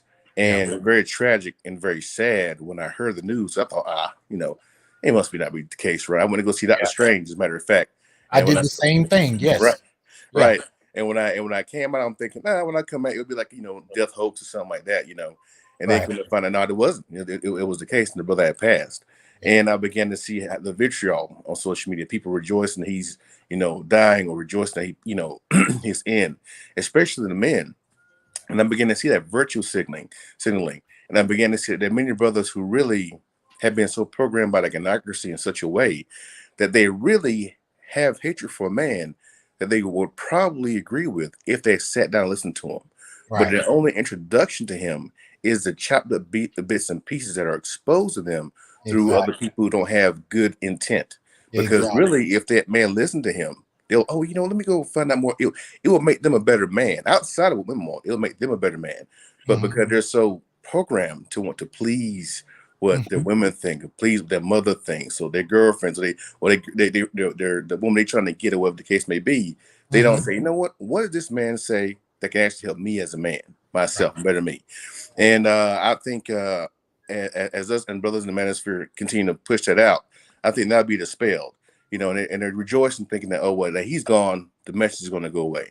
But that's not what's going to happen. I think, if anything, this is galvanized, and there's going to be a backlash, in a sense, because a lot of brothers, a lot of younger brothers who are not happy at all about this, who are going to go, 10 toes down, like, I'm going to push back against this full on. And it's, I hate that it took this for that to happen. But at least these brothers are going to, mount up and say, we're not going to take this. We're going to push forward with, the black male agenda, the better black men. But much honor to your brother, much honor to you, Dr. Johnson, and others. I appreciate everything y'all do. Well, I appreciate you, but you raised something I think is really important. You talked about the younger brothers and how they're paying attention to this, and they're seeing how his death is being treated. And you just introduced another aspect of the father that I didn't talk about. I talked about women who resent the father, but I didn't talk about young men who looked up to Kevin. And when you see these people dancing on his grave, as it were, they're paying attention. You're absolutely right. And they're not taking it well. Nope. That so many people are happy to dance on his grave. That's a disrespect to the father. And you're talking about young men who actually did look at. Matter of fact, they're making fun of these young men that looked up to Kevin and saying, "Oh, look at these." I guess one woman called them nig cells or what. And I'm like, y'all are not going to like where this goes. They're not. The blowback is going to be worse than they anticipated, because he was a pseudo father figure for a lot of black men who wanted the game and wanted to always learn how things really moved, but never had the time to sit down and really teach them and show them. And it wasn't only the average man or average young black man who looked up to him. You have rappers who really liked him, rappers who really looked up to him, brothers in Hollywood who really could vibe with this message, but they didn't want to speak out because of, the Me Too or the movement or the feminism in Hollywood. You have a lot of black men of prominence also who vibed with Kev's message, with the message of the black manosphere, who really couldn't speak out. And I think they're taking it as an insult as well. And I think that they're going to see the feedback or the blowback from this in ways they didn't anticipate. Yeah, absolutely. Appreciate you, man. Thanks for coming on up. Bro, take it easy. You too, man. Peace.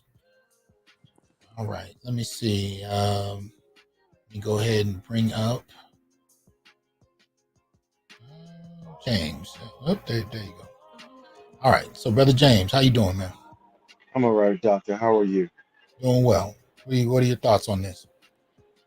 You know, to see a lot of these women, mostly women who are dancing on his grave it's really hurtful. Because I think to myself, where do we go from here? You know what I'm saying? Like, how do we trust these women, you know, who have on various occasions celebrated the death of black men, you know, and they make excuses for whatever it is that they do on their side, like the young lady Taya Posley, you know, Mm, who was slapping on her daughter and things like that. mm, And some girls were, I mean, not a whole lot, right? Because it was a 1-year-old child, but some right. girls were really making excuses, you Mm, know. yeah. And I just think, you know, about the divestors, and I think about the swirlers. I think about Cynthia G and her talking about, you know, if you know you're having a black boy, that you should just support it. These women look like us. You know what I'm saying? So it's like white women where it's like, oh, okay, I could just avoid white women. You know what I'm saying? Hmm. It's like, how do you tell who's the friend and who's the enemy? Well, and that in and of itself is a paradox, because just like you said, if it was white women talking like this, there's a legacy of lynching, there's a legacy of false accusations of rape. Like Yeah. there's a legacy that goes back centuries that we can come to grips with in regard to white women. We make that, Hmm.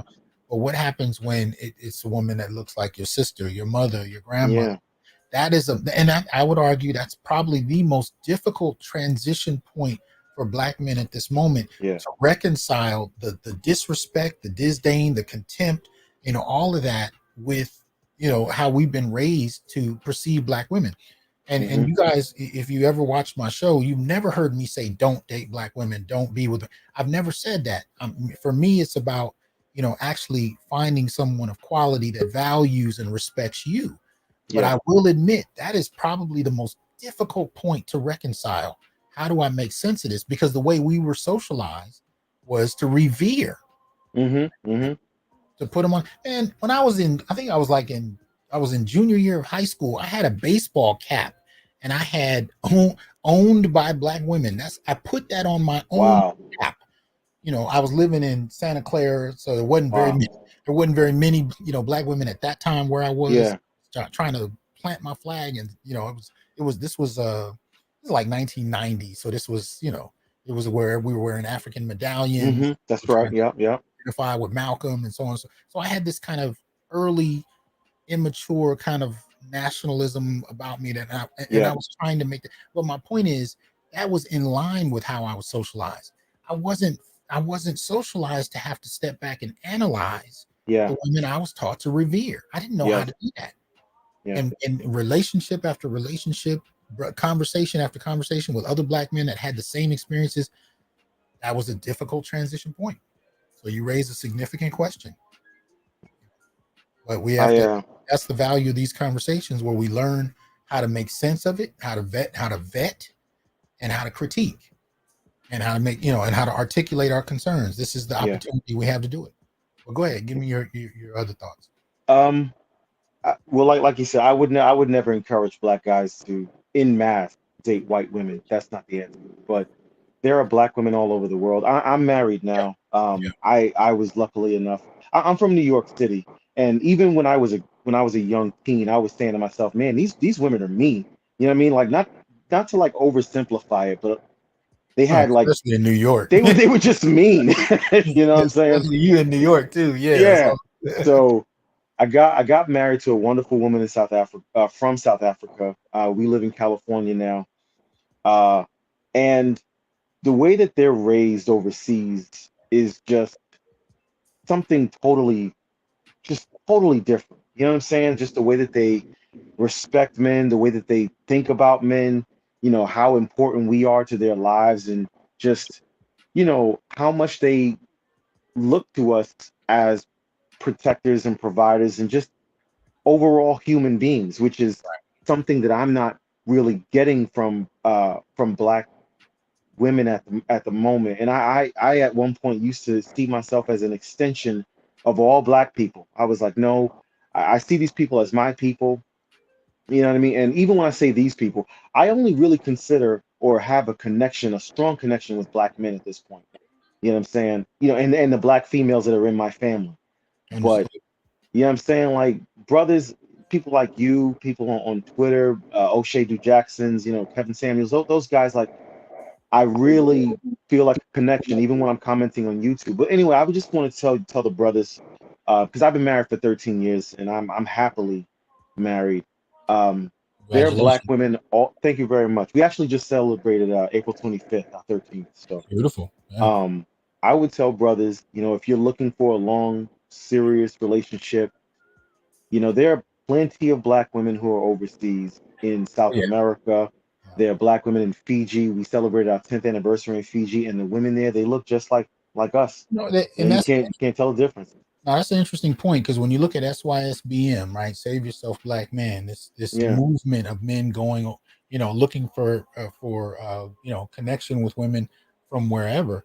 What you often find, especially with brothers, is they're often finding black women from other places. Yes. Yes. So they're often dismissed as hating black women, but then the irony is when you watch him walk in with his lady, she chocolate is whatever, and it's like, Mm-hmm.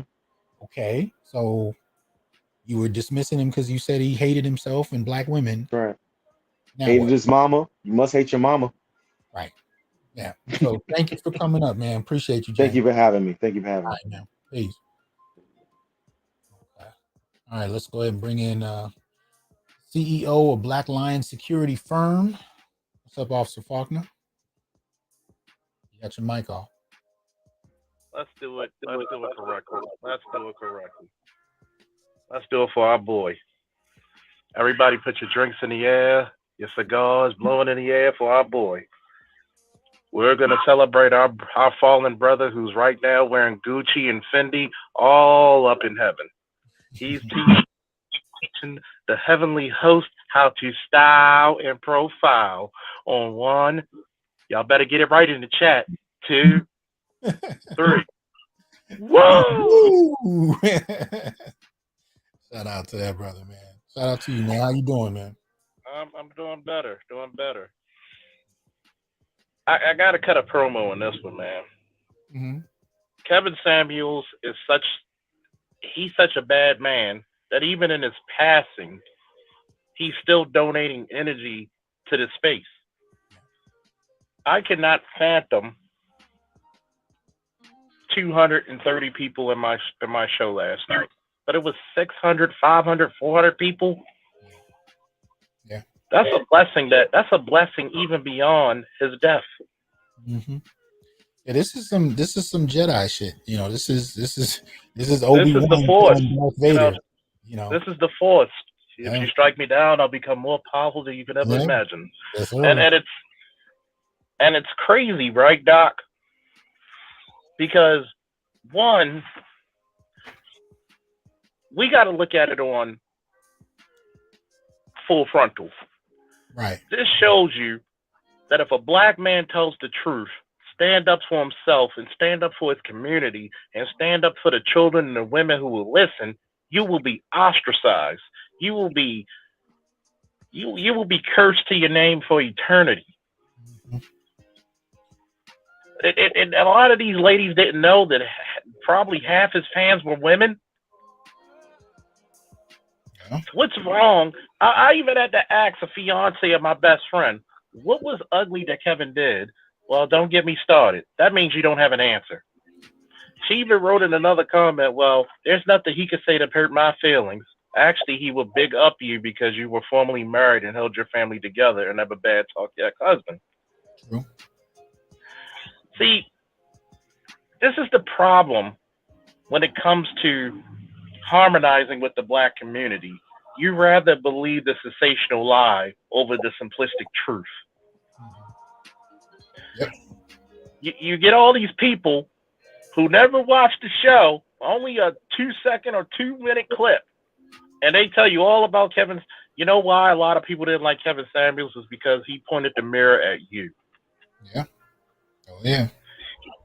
Oh yeah. He came out there and said, look, if you're not fit, friendly, and feminine, most guys in the upper tier don't want you. They'll avoid you. Mm-hmm. Instead of saying, you know what, he's got a point, I'm going to improve myself. It's funny because your boy was hospitalized a few days, found out I was diabetic, and I'm fighting. Yeah, man, you better. We ain't losing you, bro.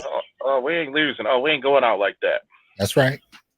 It's funny because when I left out a couple of days ago, because recently I got out, it was at I was at 560 when I went in. It's not even been a week, and I'm down to the 100s again.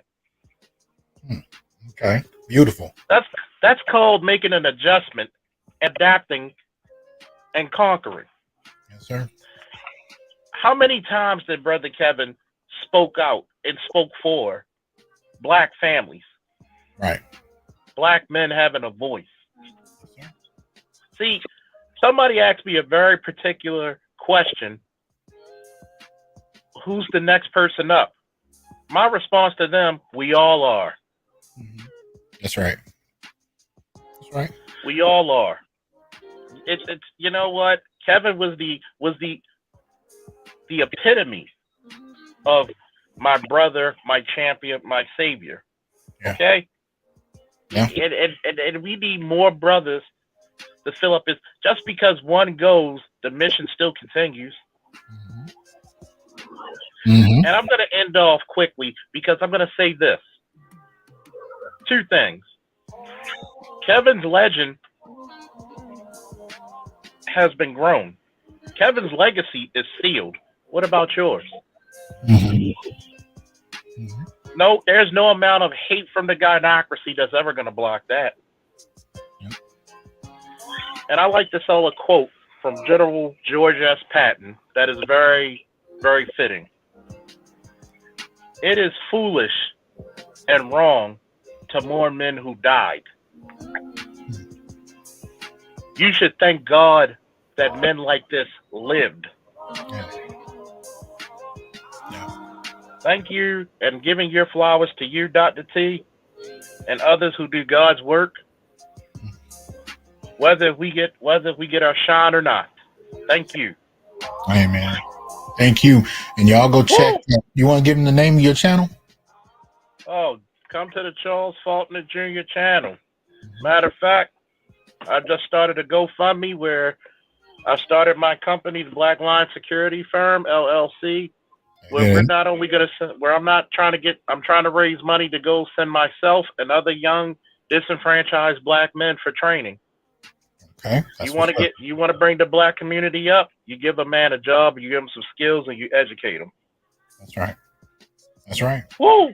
Appreciate you, man. Woo! Appreciate you. Peace. Peace. Okay. Let me go ahead and bring up the next one. That wolf. Can you hear me? Yeah, I can hear you. Cool. Sorry, I can't show my face. What's going on with you? Just before Charles leaves, I just want to say, ooh, yeah. It's a running gag between him and I. Okay. But I just heard it this morning where I'm at, and I joined Charles's hangout earlier today when I found out what happened to his demise. And when I got in, I had to fight my way into it just so I find out what really happened. Yeah. It's kind of heartbreaking, but then again, as somebody who's dealt with losses like this many times in his own life, it comes as no surprise Black men die like this. Right. But absolutely, yeah. Yeah, so I think we should just remember that he lives on in all of us. But more importantly, the message he was trying to spread lives on in all of us. So we should just keep learning from his example and try to take what he did and better it and pass it on to the next generation, because that is his legacy right there. Absolutely. I mean, for me personally, I remember back in the day on BGS's Hangouts, a couple of stories I have. It was like once he talked about the importance about Black men seeking professional help. Mm-hmm. At the time, I was also seeking professional help, but he was talking about seeking professional help because he brought up his own story. We talked about how he found himself in a toxic relationship. Oh yeah. And as somebody who is and I remember talking, and he said something I didn't like, but once I questioned it, somebody had to explain to me what he said, so I misunderstood. So I had to apologize to him for that. And then we ended up then we kind of like indulge into cluster B personality disorders because of that. Because I am a cluster myself personally. Wow. But Okay. No, I'm good. I'm good. Don't worry. But it was important to have those conversations. Absolutely. Because like with Charles and we always talk about mental health and everything, the importance of seeking help, but also being aware of finding the right help as well. But I remember another thing I once asked him, Mr. Samuels, a question was, do you know the difference between ridges and mountains? Okay. And and when somebody asks you what's the difference between a bridge and a mountain, you said, well, some people will probably think, well, it's easy. One you climb over, the other you just cross. And we said, no. The point is what are you willing to put up with to get from point A to point B? In some cases, it's better to climb the mountain. In other cases, it's better to cross the bridge. Okay. Okay. But still, I mean, his untimely death, and once the facts come out, and when all the dust is settled, I think people are gonna have to have a serious talk about untimely deaths, especially considering the circumstances of his death. If it is confirmed that he died of whatever it is, black men, seriously. And understand, this is an African telling you this. I'm not ADOS, I am African. This is an African telling you, you have to look into your own family history, get yourself checked out. I mean, just like Charles, just like Alistair Faulkner here, just found out he's recently diabetic. Everybody needs to check their family history. There's another brother, one of ours, who's close to us, Mr. Snowman, Ryan Snow, on the show Snowman in the Motor. He has been very passionate about, on his show, he has ads to, raising awareness about both type 2 diabetes and mental health. And these are things that Black men need to have a talk about. Also cardiovascular disease. So we need to all have those discussions and come to terms with this. But I will not take any more of your time. Thank you for having me there. Oh, yes. Thank you, Mrs. Bailey. Also prostate cancer, but also testicular cancer for that matter. Exactly. But anyway, Dr. Diabetes, but anyway, Dr. High blood pressure, all of it. Yeah. But thank you for coming up, man. I appreciate it. Thank you very much. Have a good evening. You too, man. Peace. Okay, let's go ahead and welcome Chris. What's up, Chris? Hey, Doc. How you doing? I'm well, man. How about you? I'm doing well. It's a pleasure. Yeah, man. The brother, when I first got introduced to the manosphere, he was one of the first brothers that I came across. I think Angry Man was the first. And then I came across Kevin Samuels second, I think. And the first thing that stood out to me is that there are a lot of men, but they're scattered, who will give good fashion advice to younger brothers. And like, because they're so scattered, we don't have it like as deep as what it needs to be and as consistent.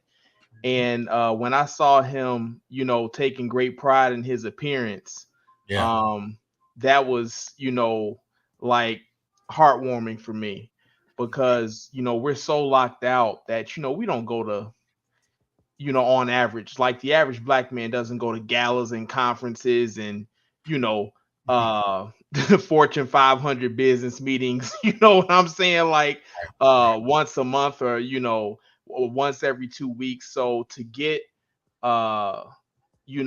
just to have a Black man proud about passing on the tradition of helping Black men keep up their masculine appearance, like in every way possible, I was like, man, that's what's up. Because some brothers get called gay, for just taking pride in their appearance. And I was like glad that he just was unapologetic about Like, let me put you brothers on game. You know what I'm saying? Mhm. From there, man, this dude simply helped to ground people in reality, Yeah. like point blank. Yeah. And one thing that I noticed, with women is that they don't care as much about reality. They want you to care about how they feel about reality. And And that supersedes reality for me. right, it does. It does. Yeah. And that's why, by default, if you are a masculine man, meaning that if one of your highest principles is being grounded in reality, in everything that you do, like that's literally how you protect. Like that's how you establish order, a sound structure, have a sustainable vision. You constantly have to be grounded in reality. Oh yeah. And The truth that's of what you just said, if you've ever been with a woman and you woken up in bed and she's gotten angry at you for something you did in the dream she just had, that's precisely an example of what you're talking about. If you ain't had that moment yet, wait till it comes. You're like, it's real talk, man. I'm telling you. Yeah. So I mean, the fact that he was about everything that he said was just about being grounded in reality. Now, if you didn't like reality, that was something separate. That had nothing to do with him. Exactly. But if you wanted to achieve outcomes in reality as it currently exists, right, then he told it to you straight. You know what I'm saying? Like, don't expect to get a woman who's 8 and above if you don't have a certain income. Like, and that's that's the missing piece to this, because people talk about his critique to women of expecting 6-figure men, but you're out of shape and you don't have anything going. But he would quit just as easily tell me, right, you can't be waiting for I forget, Lisa Bonet's daughter. I was thinking about her from the Batman. I forgot her name right now, but you know what I'm talking about. Yeah, Zoe Kravitz, I think. Zoe Kravitz. You can't be sitting at home waiting for Zoe Kravitz. You out of work, you overweight. I mean, but see, here's the thing, that aesthetic issue, that income issue, those are the beginning foundation blocks to the discussion. These are the ABCs. It's not to say that there aren't levels, and it ain't to say that Kevin didn't know about those other levels. We're at such a base level. He's starting with, do you exercise? Do you have a job? For the men, and for the women, it's like, well, do you exercise? And what are your expectations of men? And are they outside of reality? You know what I mean? These are the ABC. And so now you got people that are chastising him for how he's coming at it. And I'm like, that's the beginning point. We are so off. We have to start with the ABCs. And I'm gonna tell you something else. So many people who, claim that they're woke, claim that they value, Black progress, like for the community as a whole, took a categorical opposition to his brand because they believe that his value system was the reality that he simply parroted to anybody who listened to him. That doesn't necessarily mean that was his value system. He's just telling it to you straight that if this is what you want, then on average, this is what you have to have in order to just simply have a good chance at getting that. Well, that's the beginning point. Yeah. Right. But he's not even saying that this is how the world necessarily should be. He's saying that this is how it is. Like, point blank. So that doesn't mean that he was necessarily opposed to other value systems, which is like, okay, well, we believe that, we should come together, in the middle and, work out a compromise. Like, that's, the two are not the same. You know what? It's like saying, well, he's against algebra. Why? Because he only teaches ABCs. Right. Algebra. We start with the ABCs. We start with 1 + 1. It's not to say he didn't have other things. It's just right. But I agreed to the extent that this is how far off we are on just the introduction, just the beginning point, just the first date. We are so off. And most particularly, what we've not talked about in the last 40 years is the disrespect and contempt for men. You know, Absolutely. so we're still talking about ABCs. We'll get to trigonometry. We'll get to the advanced graduate level literature at some point, but can we start with the beginning point? Yeah, and no, absolutely. One thing that a good friend of mine, you may also know him, brother Dominique Huff, Oh told yeah, me, Dominic. Yeah. yeah, is that for the last 50 years or so, we have to understand the state of reality as Black men. You have one side that has been socialized that they don't need a man. Right. And then you have the other side, which is Black men that have been socialized that they're nothing without a Black woman. Get it. Fundamentally, that's a broken equation. Yes. Yes. and Yes. and we literally see what happens when Black men go above and beyond to, like a previous brother said earlier in the show, protect Black women to a fault, where we try to protect them from reality Yeah. and from justice, meaning that consequences are applicable to you as well. Right. You are not protected from justified consequences. Right. That is not what protection means. But it is now our responsibility to protect you from reality. And in a way, if you think about it, that's basically a pseudo definition of whiteness, right? that like protection from reality, you know. And it's and instead of Black women being responsible for their own delusion, in a sense, it's like the only role that they have for Black men is to be a step stool in that endeavor. Absolutely. You know, and it's like, so the brother, like, I'll say this in closing, like the thing that really I appreciated about him is that there's no other popular platform, you know, someone like content that became as popular as him, where Black women can go and be taught to respect and value Black men.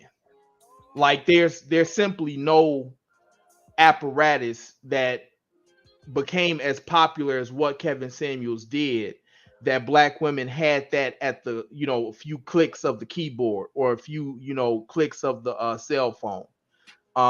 And so I think that's why so many unfortunate, you know, Black women are happy that he passed away, because now there's not this popularized, unstoppable, you know, stream that is like directly contradicting their anti-Black male misandry socialization. You know, like there were other men before him. There are still other men during his era, like yourself, Dr. Curry, and others. But in terms of popularity, though, like he, you know, just catapulted, you know, through the pandemic, and that's why he was hated like that. And academics are not always easily accessed, so you could actually get on a stream with Kevin and have an exchange. Most academics, especially deep in the academy doing work, you like to see them at a conference or something, you know. Right. But I might have to transition, brother Chris. But I appreciate your comments, man. Thanks a lot, Doc. Appreciate you. Peace. Peace. Okay, let me go ahead and I'm just going straight down the line, brother Kasant. Can you hear me? Okay. Yeah, I hear you now. Can you hear me? Yeah, I can hear you. Give us your thoughts on this real quick. Yeah, we've had 40 years of silence from Black men, which culminated into a Kevin Samuels. The pendulum swings back.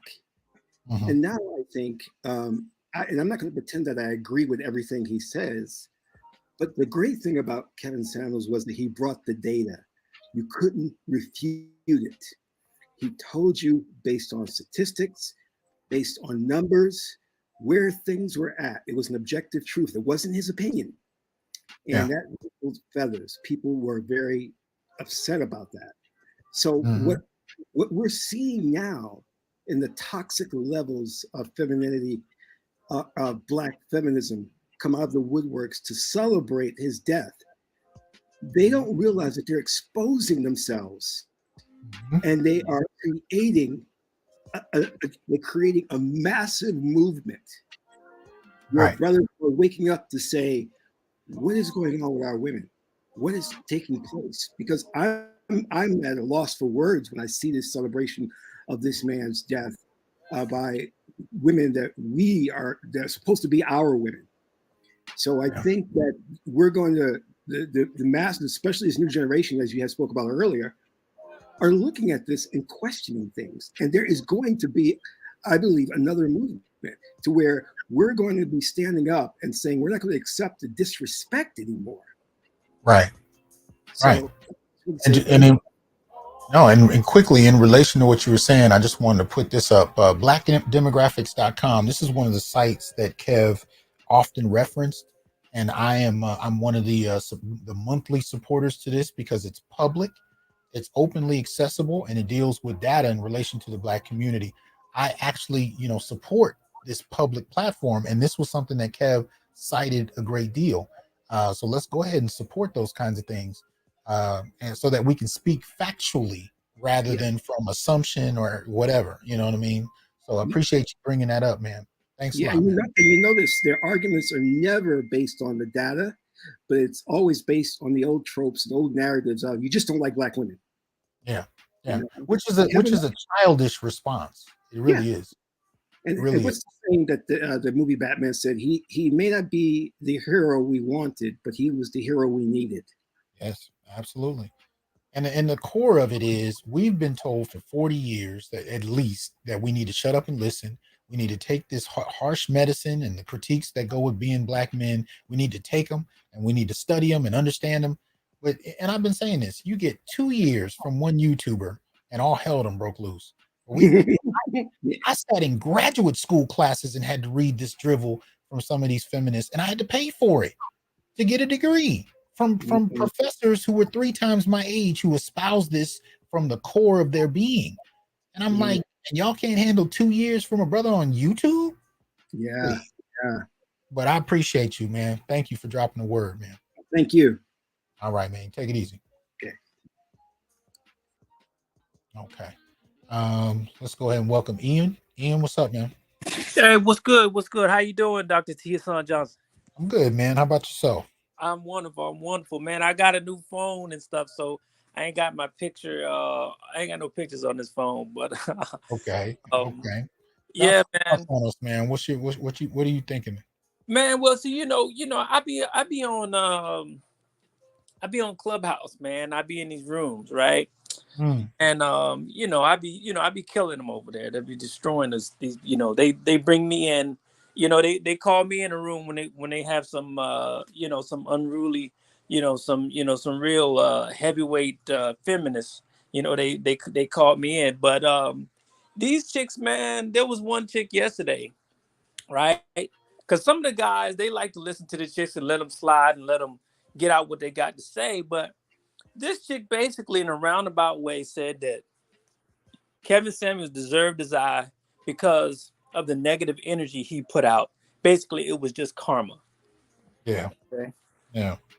And as we know, that's this whole energy, black girl magic and witchcraft. These chicks are so unruly and so chaotic, right? They only deal with how they feel, right? And if anything goes against how they feel as if God somehow has ordained anyone who stands in opposition to them to be dead.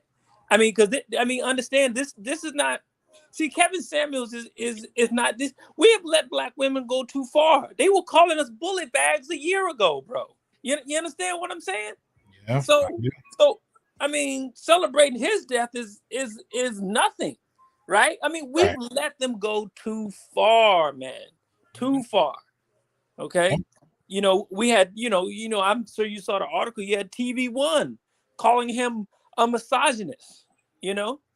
I mean, God Almighty. I mean, this is something that is going to go in the annals, and it's going to like you guys have been saying, it's going to be a blowback.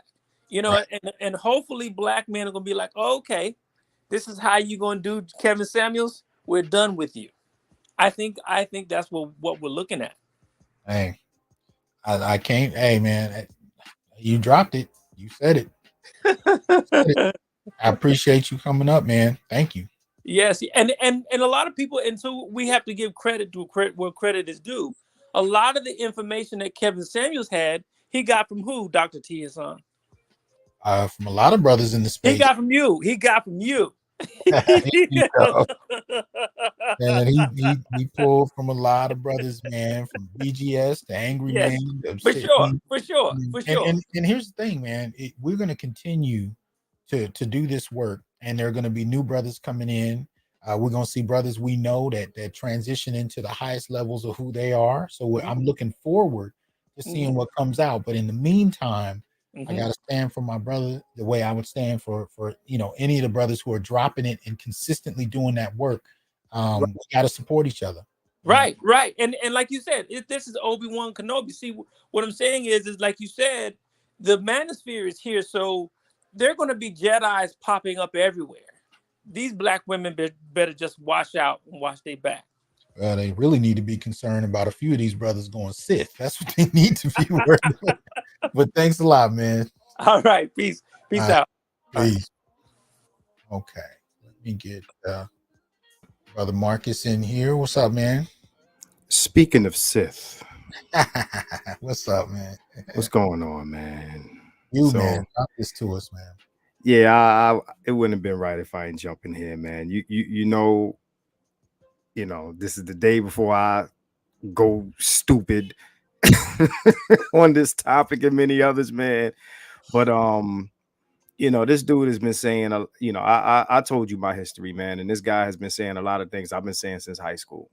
And I never thought that, just like I thought there would never be a Panther movie, right? A Black Panther movie. I never thought that there would be a damn near mainstream cult figure saying the things that I was saying when, especially in the 90s, it wasn't cool for me to say.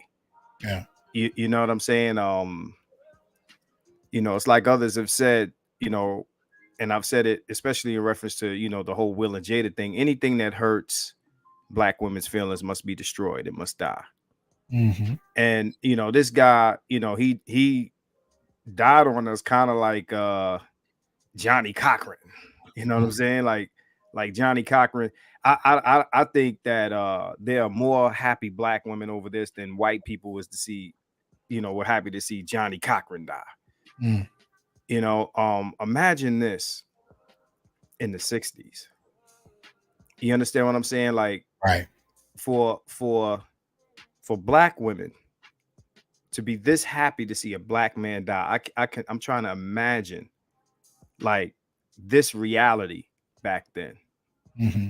Look where we've gone from that to this. Like, from I forgot the kid's name. Civil rights movement. What are you talking about? Oh, you talking about Emmett Till? Emmett Till. From Emmett Till to this.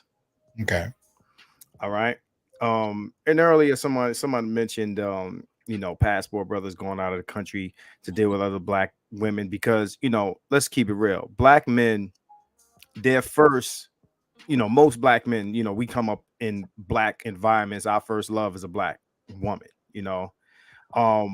we choose Black women first. It's like people have said, they have the first right to refusal. So when you see Black men going out of the country to deal with other Black women, then the goalpost switches to no, you can't. You got to deal with an American Black woman as opposed to someone abroad. Like the goalpost always changes. Go ahead. You could call out the. No, I appreciate that, Alpha Sigma.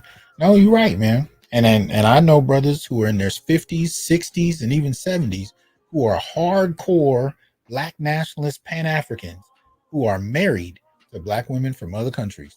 Mm-hmm. You know what I'm saying? And when you ask them about their history, they'll tell you stories going back to the 70s and 80s that if you just erased who you were listening to, sound just like the brothers on YouTube.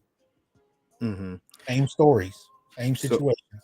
for all you black nationalist brothers in the chat or anywhere else, the idea of race loyalty as far as relationship politics is dying, if not dead already. Okay. So shout out to Chris Harlan, because I've spoken to him in the past.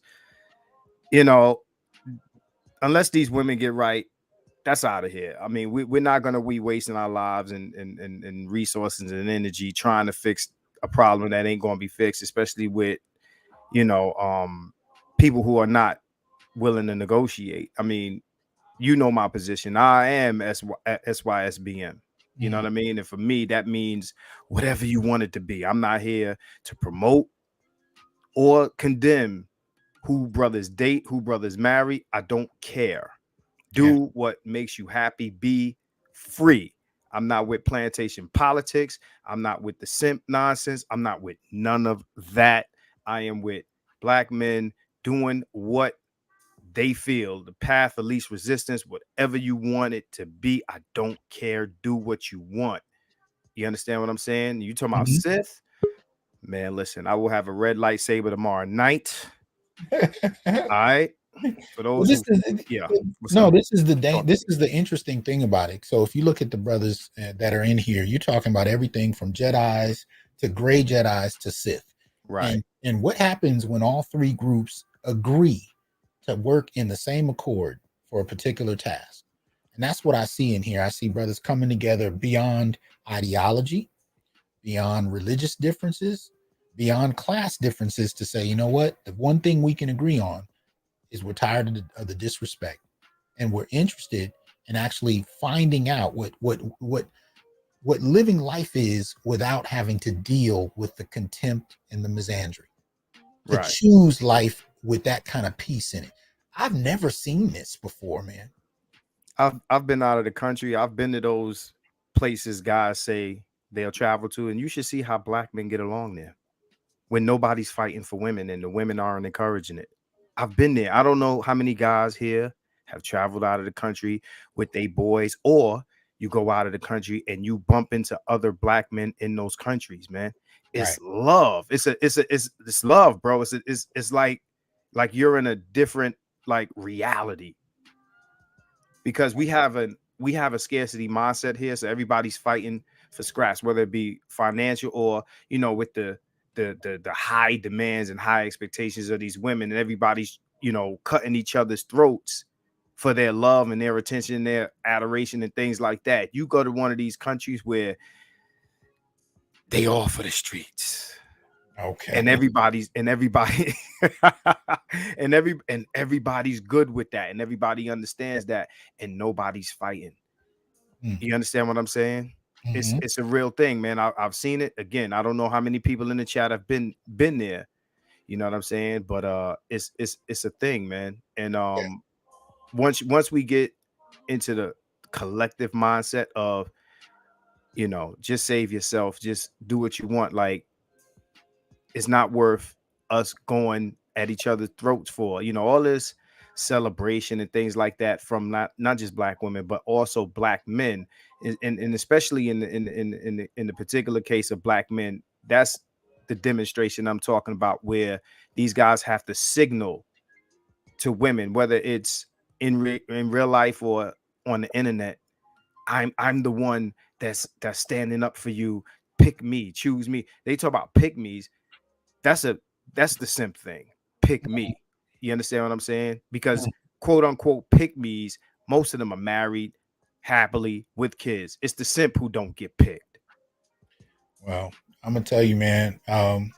My concern is what happens when those brothers and women from wherever who are all on the same page decide to build from there. I'm not judging who, where, but when you actually see brothers who can work in accord with one another, and women who want to engage those kind of brothers, I'm curious to know what they can build. I'm just saying. I mean, it's funny. We all agree that race is a social construct. So why are we fighting for it? It wasn't even invented by us. Why are we fighting for it? Why are we adhering to this ideology? Why? Yeah. If we let go of everything else the white man gave us, right? Then why are we holding on to that? people talking about, oh, forget the one drop rule, but you're holding on to an idea of race. And this is coming from a past where everybody chased the Moors and came to Africa for educations and this and that and the other. And you got the Cleopatras and all the mixing that took place between Africans and Macedonians and these sorts of people. What I'm saying is, why are we holding on to that for? Like, we're trading our peace for that idea. Well, one of the things I noticed is the accusation is if you give up the race concept and all black men just chase white women. But when I look at SYSBM, I not only see brothers who are looking for black women from wherever who can bring peace, but if not black women, it generally will still be women of color. And that's the thing that I find interesting. The accusation is that they're just going to chase white women. But why do we go? That's not what I see.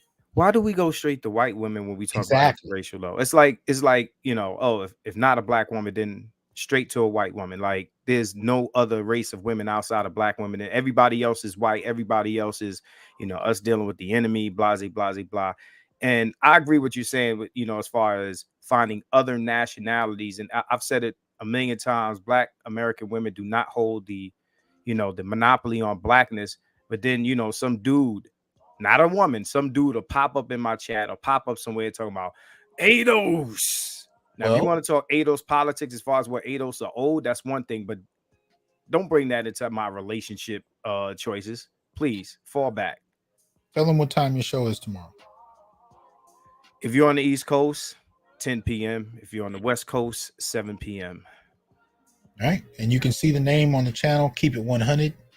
Peep the way it's spelled. Search him out. If you're not already subscribed, go ahead and subscribe. Check out Brother Marcus and check his show out tomorrow night. Yeah, because it's gonna be. I got a lot to say. All right, man. Appreciate you coming up, man. Thanks for having me on. I'll talk to you tomorrow. Peace. Peace. All right. Let me welcome Brother Artisan in here. What's up, man? What's going on, Doc? You, man, where's your head at on all this? Yeah, you good? Yeah. I would say this. I wanted to get on earlier just to tell brothers, don't listen to all that dumb shit that people are saying on the internet about this man, all that negativity. Don't absorb that. Let them get their little volcano of hatred off, and all you do is put a flag on it so you know where the mine is. Don't pay no attention to all that stuff, because all that is venom and poison. And the more you listen to it, the more you ingest it, the more it gets into you too. Stay on the mission. One thing I can appreciate about Kevin, from seeing his show and seeing his rise in this sector, is that he always tried to stay on the mission. Even if people didn't agree with him, even if they didn't like him, even if they had a whole hill of stuff to say about him, he stayed on mission. Stay on mission. Don't quit thinking about what these people are saying, all this negative stuff. If you didn't know they was going to throw a dang dance an Irish jig on top of his corpse, then you ain't been paying attention to the media in the last 5 years, 40 years. Of course it's going to happen, dude. Just don't let this momentum stop. And like Dr. Tiasan was just saying, look, you got Sith, you got Jedi, you got gray Jedis, all on one accord. That's a powerful force. That's where you need to be, on one accord with each other. On one accord with your brothers. You don't got to agree on 100% of everything. That's never going to happen. You can forget that. You can't get that in your own house. Exactly. You can't get that in your own house on just having dinner, dude. Come on. Exactly. Yeah. But what you can get on board with is... Uh-oh. You're freezing up, Artisan. I don't know if you can hear me. I got you froze up, man. I'm going to pull you down. Hopefully you'll be able to reconnect, come back through. In the meantime, I'm going to bring up Aaron. What's up, Aaron? Hey, evening, Doc. How you doing, man? I'm good. How about yourself? Just these internet streets doing what they do, man. Right. What's your thoughts on this? You know, I first listened to Kevin. I'll be fully transparent. He did a broadcast about 4 years ago, 3-4 years ago. It was about being a late bloomer, and men earning income as they get into their mid-40s and things of that nature. And I'll be honest, that was the first time I ever even heard somebody talk about that, specifically talking to Black men. Right. And it attracted. I was like, really? Because at that time, I didn't have my money and all these different things, and it was refreshing. It was very refreshing, and literally his content in certain ways helped me change my mindset. I'm in corporate America. I'm in banking, and so one of the things that he would talk about was even being competitive in a space to where you don't even see yourself. Yeah. And I remember those conversations because I'm like, damn, like this victim is for the birds. He's right. Like we still need to be competitive. And so, man, he was just a good dude, man. And I used to be on those old casts and on those old broadcasts. But one of the things I just made a quick note is that when I would watch his show now, the one thing, Dr. Hasan, that would pop out to me is the economic circumstances of Black Americans and the fantasy that we live in. Ooh. Like when he was talking to people, I would see it and I'm like, these people, they don't even really understand what's going on. What's up, buddy? They don't even really understand what's going on. Like, how many people did he ask? He'd say, okay, how many Black men make six figures? And I've heard everything from 20% to 60 to 80%. And Kev would just look at the camera. We're talking about less than 10%, and y'all acting like 80% of Black men are making six figures, or men in general. And man, profound delusion. Dr. Hasan, there's an article that just came out on Business Insider the other day. It said 50% of Black Americans earn less than $15 an hour. Sure. And so the math, as Kevin would say, it's not adding up. Yes. But then that's where and I know people didn't like the average word, but he's just trying to say, get together and create a healthy relationship. That's it. Yeah. That's the whole point of all of this. Stop this nonsense. Have a healthy relationship. And so even for that, man, I give him kudos because sometimes I know you do the work and a lot of other people out there doing the work. It looks very bleak. Yeah. And the fact that he was just even trying to attempt to just have a constructive impact was outstanding. But that economic fantasy for Black men and for Black women was something that I think we all could learn from. And it's like, you know what?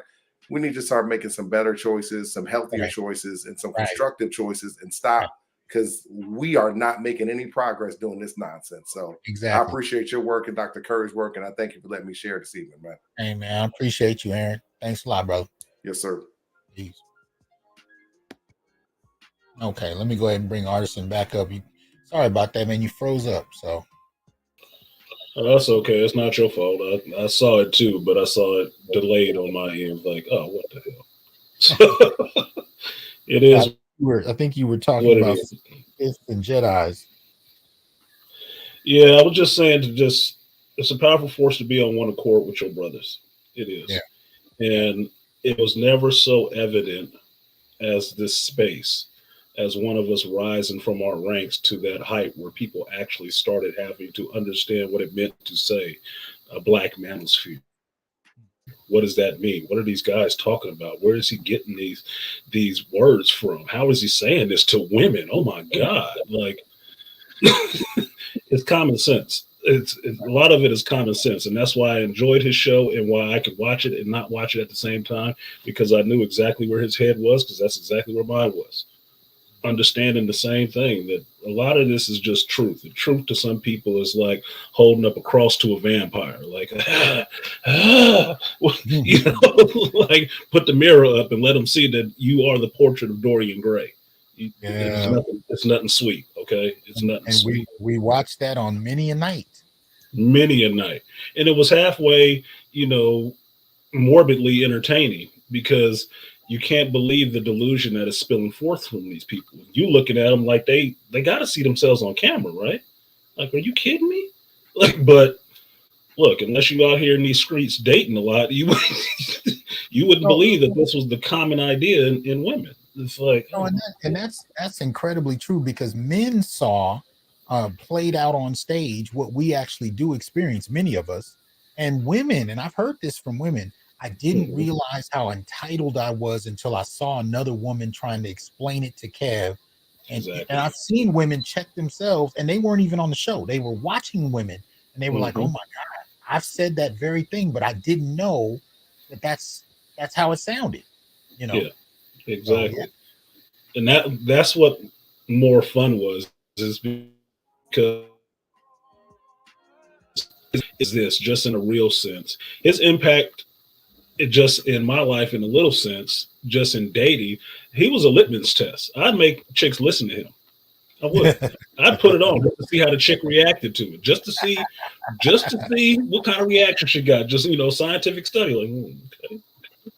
Oh, she getting triggered. Temperatures rising. Like, oh my God. Now let's talk about it. Let's talk about what you got an issue with, because it was all true. So if you got a problem with this truth, then I might have an actual problem with you. So what's going on?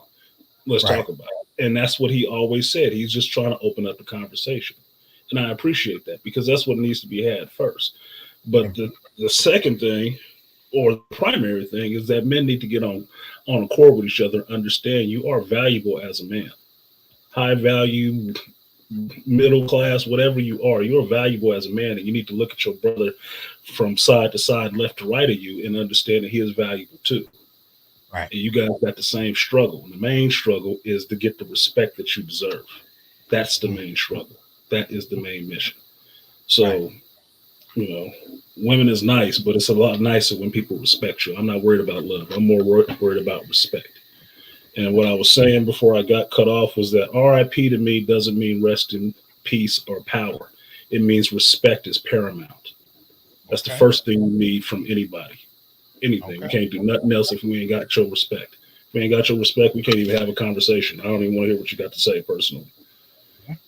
I hear you. So, I appreciate you doing this stream, Dr. T. I'm going to continue to have my glass of Sinatra for Kevin. That's right. Give him his props, because Angry Man played a video earlier today, and that's when it finally hit me. Just shout out to BGS. It finally hit me. So, y'all check out Artisan MC, most particularly on Sunday mornings at 11. I'm not doing that. I'm going to do it. Check him out Sunday mornings at 11 Pacific time. But also check out the recent video he did going into his thoughts on Kevin. So go to his channel and check him out, man. Shout out to you, brother. Peace, Dr. T. I'll be back in the chat because I see a troll that needs some sniping. So I'm out of here. Much appreciated, man. Peace. All right, let me get Devin in here. What's going on with you, brother? How you doing, doctor? It's very good to see you this evening, man. This is Devin, man. I'm the guy that's right down the street from Claremont. Yeah, I remember you. How you been? Yeah. Very good, man. Very good. Very good. I was kind of thinking on a personal level, maybe on a more personal level, and maybe I'm being a little bit presumptuous because I didn't actually know Kevin personally, but I have been watching his videos from back when he was only talking about cologne, right? Because I was actually interested in what he was saying, although I wasn't willing to spend the kind of money that those particular fragrances cost, but. But keeping it real, he did know what he was talking about even back then. And, I've had a radio show out here on AM 590, and, I've often thought about going shock jock, right, in order to get, raise the ratings and, raise my following. And I got to admire Kevin personally, right, as a person, as a man, because he's already shared that he had his battle with cancer before, and he died. He's 1 year younger than me, right? So he died a young man, and I know that by having had that experience, he has come face to face with his own mortality. Yeah. And I got to respect the brother deeply because of his Bushido. I see you got samurai knives behind you, so I know you understand Bushido, right? He made a commitment and a focus toward doing what he did that is unsurpassed till this day on YouTube Okay, let's tell the truth. And on the internet itself, he made a bigger splash on this platform than anybody, black or white. And that's the truth. That's the truth. Now that's not something that CNN or Fox may be willing to admit right now, but that is a fact. And it's a fact. And you know, when you stand for something, when you stand with integrity, especially as a man, especially as a black man, a black American man in today's world, you know that you're going to be confronted with people who do not agree with your politic and who do not agree with your particular point of view. And it doesn't matter how, you know, Bryant Gumbel, I hate to, you know, drag my man into it, you want to be about it, and I hate to even use his name as an example, but no matter how conciliatory or accommodationist, right? No matter how accommodationist, you know, you may want to be, that's always going to be there. As a black man, that's always going to be there. So to have accepted that, right? To have accepted the inevitability of getting drenched in the rainstorm, and to have gone full force into integrity with the truth, right? I mean, because, you know, I grew up, like I said, he's 1 year younger than me. I grew up in the same America in the 1970s, you know, Stevie Wonder talking book, the whole 9 yards, right? You know, I heard Rapper's Delight when it first came out. I saw the birth of rap. You know, we saw it all, right? We saw it all. And we also saw the deterioration of the black family. And what Kevin was saying was damn on point. Not to try to get, you know, I'm not trying to get you straight, but it was on point. It was so truthful that, of course, it offended a lot of people. But I gotta applaud the brother for having the integrity to stand up and to speak the truth. You know, some people may disagree with his delivery or may have disagreed with his delivery, but that is the commitment to the shock part of the shock jock. I mean, in my opinion, I mean, I can't speak for him. I can only, you know, speak as far as what I can ascertain from what I've observed and from what I've listened to. And I'm not a fan, so I haven't really listened to as much as a lot of other people have. But I got to give mad respect and mad props due to the brother's commitment to the craft. Right. And I mean, his commitment to the craft and his commitment to personal integrity with regard to the message. You know what I mean? Absolutely. Absolutely. Yeah. Appreciate you, man. Thank you. Thank you, brother. And mad respects to you too, man, especially for what you're doing here, man. I really appreciate your show, brother. Hey, man, I appreciate you, man. Daily watcher. You take it easy, brother. Peace out, man. Good night. Hey, let me see. All right. Let's welcome Be More Gains. Be More Gains. Can you hear me? Yeah, I hear you. Hey, Dr. T. How you doing, man? Pretty good. I just wanted to just talk about Kevin or Mr. Samuels and just his impact that he's had in my life. Okay. Pretty much discovered him on YouTube about probably April or March of 2020. Okay. And I was going through a time, you know, I was transitioning in a job. I'm a nurse. Okay.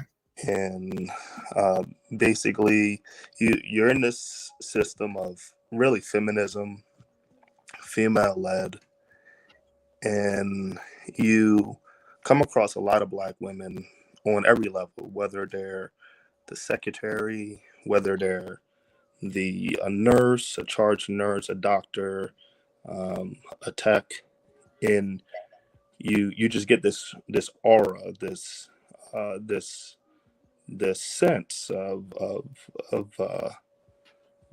retort, kind of, you know. Okay. And I noticed it more and more until finally it came to a head when I had to confront a tech that I supervised, and when I did, they brought the hammer down on me. Okay. And I started to consume Kevin's content, and I started realizing as I asked the question, why is this happening? You know, I love Black people. I'm conscious. I pretty much grew up. I was raised a feminist. I was that. I was that ConcuSurf. I was that loyal dog and everything. And one of his programs I saw, one of the first ones was talking about C.J. King. Okay. And that's when, the scales started falling off my eyes. Mm. It didn't matter how good I was, how great of a shape I was, how much money I made. There was a sickness in our community. Mm. And I consumed his content more and more, still asking the question why. And he gave us the answer. Yeah. And I remember at one point, I this was probably before I really got into his content. I broke down because every Black woman on that unit turned their back on me. They wouldn't talk to me. Mm. They wouldn't look me in the eye even when I walked by them. Mm. And I was talking to this one brother. He's new. He was new on the unit. And he's like, "How do you like it?" And I just broke down. And I was like, I don't understand why these women against me. I'm Sankofa. I'm Black. I'm this. I'm that. I don't understand why are they attacking me? Why they're trying to take me down? And yep. And I'm thankful for you, for Kevin, for BGS, for Green Gorilla, and many others who were able to get us out of that state of confusion. Yeah. And bring us into a point where we can actually start standing like men. Well, I appreciate you doing that, saying that. But the other thing I like to add to that is I say this to brothers, and I used to do this when you've been raised to serve as a mascot for Black women. What you find is mascots get eaten too. Yeah. And you realize when you're halfway down the gullet that it wasn't worth it. You might as well stand on your own 2 feet, say what you need to say, and do so strategically. Position yourself, if anything, so that you can say what you need to say without having to end up, suffering alone. But at the end of the day, it's worth it to stand on your own too. Yeah, it really is, because there's any other framework leaves you vulnerable. So I appreciate you, man. Any closing thoughts before we transition? I mean, I will say this. I've been married for going on 19 years. By the middle of the month now. A beautiful Black woman. She has been listening to the Black manosphere with me. She has seen greater value in me. I've seen greater value in her. Okay. Just being appreciative of the type of woman I actually have. And the thing is that other people see the truth of what's happening to our community. And and one more thing I want to say is that when my brother died, he would read a book a day. Mm-hmm. And he was just so smart, so intelligent. He had problems though, and it led to his death. But when he died, I said I got to start reading more. Okay. I may not be able to read a book a day, but I'm like, I need to read more. I need to take up what he left behind. And I think when it comes to Mr. Samuels, we need to do the same thing. We need to start taking up what he left behind. Don't let it die. And we need to bring it to light as best we can. All right. All right. Man, I appreciate it, man. Take it easy, be more gains. Thanks a lot. Yes, sir. All right. Let me welcome TK. TK, can you hear me?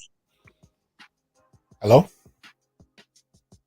TK, can you hear me? Okay. All right. Let me get Urbanaut. Urbanaut, can you hear me? Yes, I can hear you. How you doing, Dr. Well, how about yourself? I'm doing good. What's your thoughts on this? Yeah, I'm calling more of a testimonial call. Yeah, because I mean, Kevin Samuels changed my life really. From when I started listening to him, because like in 2019, I ended up homeless. You know, during the whole COVID thing. So I was really in a really bad place, and then I was going through YouTube. I just somehow stumbled to him, you know, because everybody was talking about him. So I started Mhm. watching his videos. But I went back like when he was talking to the men and stuff like that. Mhm. But at the time when I was homeless, I was feeling kind of hopeless, you know, because I was like, I don't have a job. I'm in this shelter. I don't know how long I'm gonna be here, and I only had a high school diploma, not any advanced degrees. So it's really hard to get any job, anything like that. Okay. But I was like 26. So I was looking around me, you know, social media, these people having like a lot of money doing all of that stuff. So I'm like, damn, it's probably over for me. You know Mhm. what I mean? But the more I started watching him, the more I, see like the strategies he was telling people to implement and stuff like that. Right. But one of the videos that hit me the most was the one he was talking about like men reach their primes around 40. So that hit me hard because I wasn't thinking about it. Around 26, I was like, I'm almost 30, you know, and I don't have a degree, nothing like that. Right. So in my head, it's kind of hard. I don't have 40, $50,000 to go to college and all of that other stuff. So he had me thinking. He was like, when you're around 20 to 29, you should be on your purpose. Just work, save, try to go to school on the side and stuff like that. So I kind of started implementing that, just got a courier job, do the regular courier stuff. So I could get a voucher, for the shelter so I could get an apartment and stuff like that. Okay. So I kept following some of the things that he was saying, try to find a wolf pack, people like minded that think just like you, stuff like that. So I started finding, people that was working like in the shelters that's not just hanging around outside smoking and stuff like that. Okay. So I'll say I was about it for like a year, maybe around 2021 September. I got my apartment, and then when I got my apartment, you know, immediately I applied for a nonprofit organization called Perscolis. They trained Now, I unemployed. want you, I mean, I got some other people waiting, so I'm going to need you to kind of speed it up a little, but go ahead. All right, but yeah, basically I got into IT tech and all Beautiful. that stuff. So I'm trying to say that he did help a lot of people. Like most people just don't realize it, but some of his words hit deep because if I didn't have the mindset to think like maybe it's not too late until I'm 40, I'm like I have 20 years basically to do what I have to do. So it makes me think I have time. So now I know what I want to be when I'm 50. Things that I have never thought before. Like it triggers different conversations.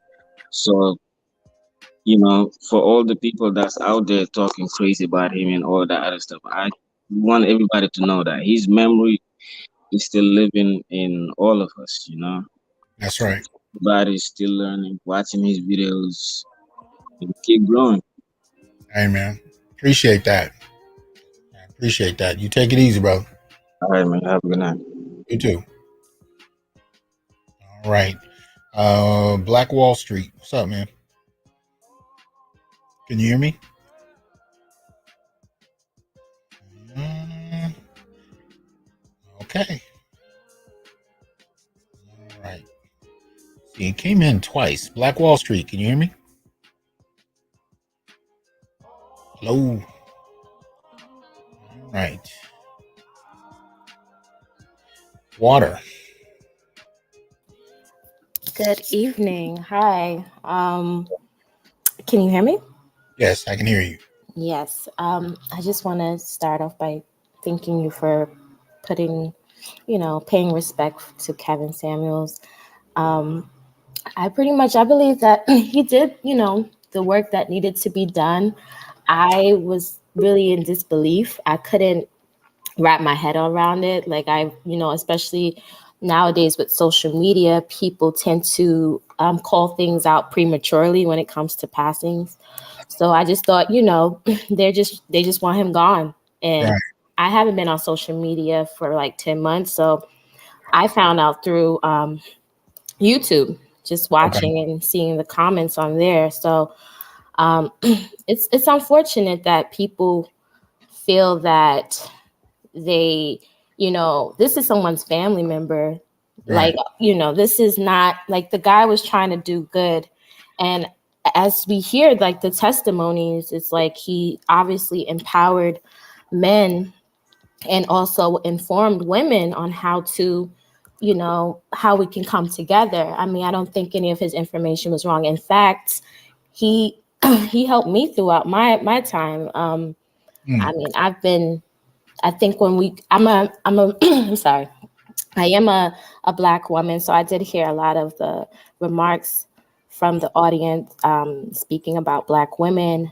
We can be self-righteous, and at times, I think that when you grow up in households where you don't have the blueprint of seeing, households where successful relationships or marriages are happening, you tend to follow that. And I don't think that women are actually, some women are not open to it because it's been a pattern for so long. Right. But he opened my eyes. I think, nowadays with all due respect with the LGBTQ and things, it's a lot of role reversal. And we have to take our place as women, no more masculinas. Women have to, if you're trying to acquire the high value man or a man in general, the respect has to be there. And I fell short of that a few times in my last relationship. And the man I was with was in love and definitely thought I was ideal, but the respect and how you speak, I had to work on that. And granted, with Kevin Samuels, watching him and listen to the young ladies that were on, I noticed that we were really far gone in our thought process and how we, conduct ourselves within relationships with Black men specifically. So I guess. And it's even harder if you're not familiar with how men communicate. That can be a whole nother level. This is why I talked about, the disdain for the father. If you don't have the father, if you've never experienced that, the sternness, the directness can come across as hostile, and it doesn't have to be. Agreed. It doesn't have to be. But go ahead and give us your closing thought on that. Yeah, so my closing thought is I pretty much, I disagree with those remarks on Kevin Samuels. It's really hard to process. And because of him, David Bridle was like, our back in business. Black women are, because I used to make jokes about like, hey, we don't see much commercials like from David Bridle anymore. We don't see people running to the altar anymore. And so I think that, kings don't die, they multiply. So he obviously left a trail for men and women to, take, the next step in life. So, who knows why God took him out right now.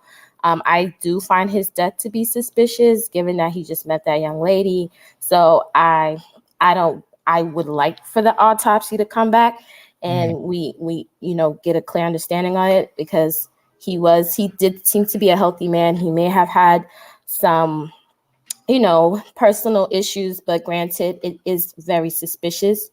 But, now because of him, men and men and women have the chance of like, getting it together. We don't have to, be at odds. It's not really that difficult. Women, respect your man, pretty much that's all it is. Again, kings don't die, they multiply. So keep going, gentlemen. Have a good night. Appreciate that, Water. Have a good night. You too. Bye-bye. Bye-bye. Okay. We're going to try this again. Black Wall Street. Can you hear me? Yes, sir. Can you hear me, Dr. Johnson? Yeah, we can hear you. Peace and blessings to everyone in the chat. I just want to say, man, this has been a very sad day. And if people unconscious of it, we just lost a giant. And I hate to compare the brother to Malcolm X, but the way I've been crying today, that's how I feel like we lost Malcolm. And brother Samuels, he saved my life, man. About 2.5 years ago, I was engaged to a single mother. I don't have any children, and I was going through so much, dealing with her ex-husband, her children, and just different things. And a sister that I was friends with, a woman, introduced me to Kevin. She said, baby, you don't have to listen to this. You a high value man. I say, I know I was making a little money, but I don't know what the fuck a high value man was, excuse my language. And she said, you need to watch this, brother, because you don't have to go through that. So I watched the brother, and God is my witness. I studied his work for about a year, went to therapy, did everything that he said that we supposed to do, man. And I mean, I've become the best version of myself, and I'm still working every day. I'm working 80 hours a week because of that, man. I'm at work right now because of Kevin Samuel. He said, I'm at work right now. So, I mean, I just don't have the words to describe the pain. I've been going through it like a female today, and I didn't even know the brother. Yeah. Just because of what I felt that we lost as Black people, you know. And I was always taught it's the difference between an idealist and a gangster. An idealist deal with the world the way it's supposed to be, and a gangster deal with the world the way it is. And that was the difference between Malcolm and Martin. And I hate to compare him to him, but we lost to Malcolm last night. And I think we should investigate this brother's death because, like the sister said before, it's kind of suspicious. Right. What happened? Right. Well, and you know, like everybody else, I'm waiting for more information. You know, I was hesitant yesterday as well. I didn't want to just run with it. I wanted to make sure it was verified. And I'm still waiting. But then again, I'm still waiting from people who passed a couple years, like you know, MF Doom. I'm still waiting to find out what the hell happened. I mean, you got people dropping and nobody's giving any information. So I'm hoping there wasn't any foul play, but you know, still waiting for more information, man. That's all I can say. And his to his mother, I mean, she had to find out over social media before anybody reached out to her directly. And she's going into Mother's Day, as somebody said in the chat. She's going into Mother's Day, having lost her son, and you know, had to find out just like a number of brothers who were killed in the last few years. They had to find out over social media, you know. And Yes, so yes, sir. And it's amazing you say that because, and even dealing with you, it's just crazy because of Kevin. I swear to God, my therapist's name is Dr. Johnson, Dr. Centurion Johnson. You can look him up, Black man, because I was looking for a Black male therapist, right. Just because of Kevin. But just to end it, because I don't want to take all your time, my brother. Kevin was the friend, brother, uncle, and mentor that black men never had. He was teaching us how to be men, you know. And it's sad to see that he went away. And I just want to hear your comments on this. I've never seen so much evil in my life reading these comments. Yeah. So so I think we now, all need to come together and investigate his death and see what happened between him and that lady, because it's like COINTELPRO was designed to stop the rise of any Black Messiah. this is true, but the job, as it were, now falls to you. You know what I'm saying? Yes, sir. You're gonna have to teach the next young man who's looking for that example how to do it. So, you know, you're the one, man. Yes. You're the next one. Yes, sir, Dr. Johnson. Like I say, I'm at work right now, baby. And I'm working 16 Saturday and I'm working 16 on Sunday. Like he say, you know what I mean? A brother's supposed to be working no less than 60 hours a week. Ooh, man. Get that grind. So Kevin, wherever you at, man, I love you. And I hope that nobody hurt you. Thank you, Dr. Johnson, for allowing me to speak on this platform. And peace and blessings to everybody in the chat. Peace to you too, man. Thanks for coming up. Let's see. All right, let me see. We're gonna try TK again. TK, can you hear me? Yeah, I can hear you. Can you hear me? Yeah, I can hear you now. What's good, Winnie? What are you thinking on this? Yeah, I just wanted to tell a little story about how Kevin Samuels helped me. Okay. And this was about in 2020, at the end of 2020. I was actually a third or fourth year medical student at the time. And I had 2 rotations, pediatrics and surgery, and I ended up failing the subject boards, which are like the final exams at the end of those rotations. And during this period, there was an extreme amount of stuff going on. Like we had the lockdowns. Like my dad was in jail. He's like, at the time he was like 67. He got locked up, and I was worried about him getting COVID. And I was like trying to handle his legal stuff. And then my brother and sister also got COVID too. So it was like I was under an immense amount of stress, and I really didn't know what to do. It was like I just felt lost, like I was in the wilderness. And I just happened to stumble across one of his videos, and he started talking about therapy. And I never really heard of therapy before, and I thought, honestly, I'm gonna be real, I thought it was just some like sissy shit, to be honest with you. But like after hearing him talk about it, I realized like it wouldn't make me it wouldn't make me a pussy to get a therapist and figure out my issues.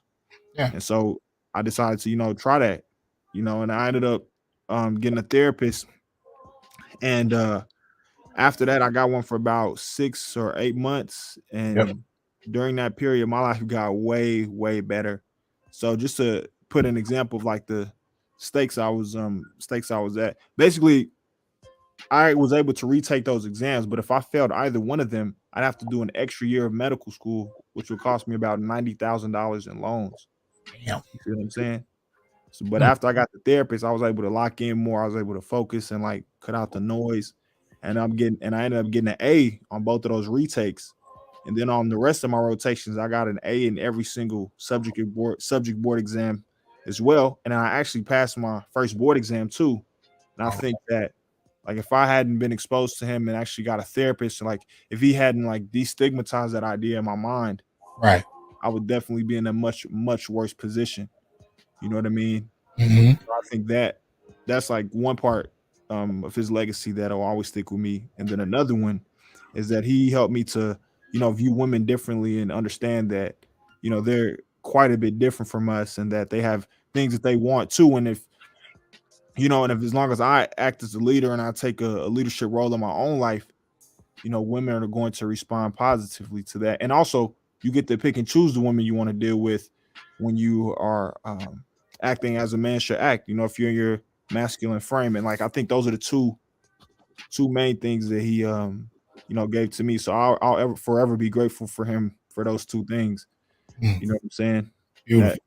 That shit like honestly it changed my life. Like I think like just in terms of I have a girlfriend too now, like, and I mean I have a beautiful girlfriend, like she's absolutely gorgeous, you know what I'm saying? And I think that just listening to him taught me that it's not just enough to get her. It's like I gotta always stay on my grind and put my purpose ahead of everything else in life in order to maintain my own sanity, but also to protect the things that I care about in this world.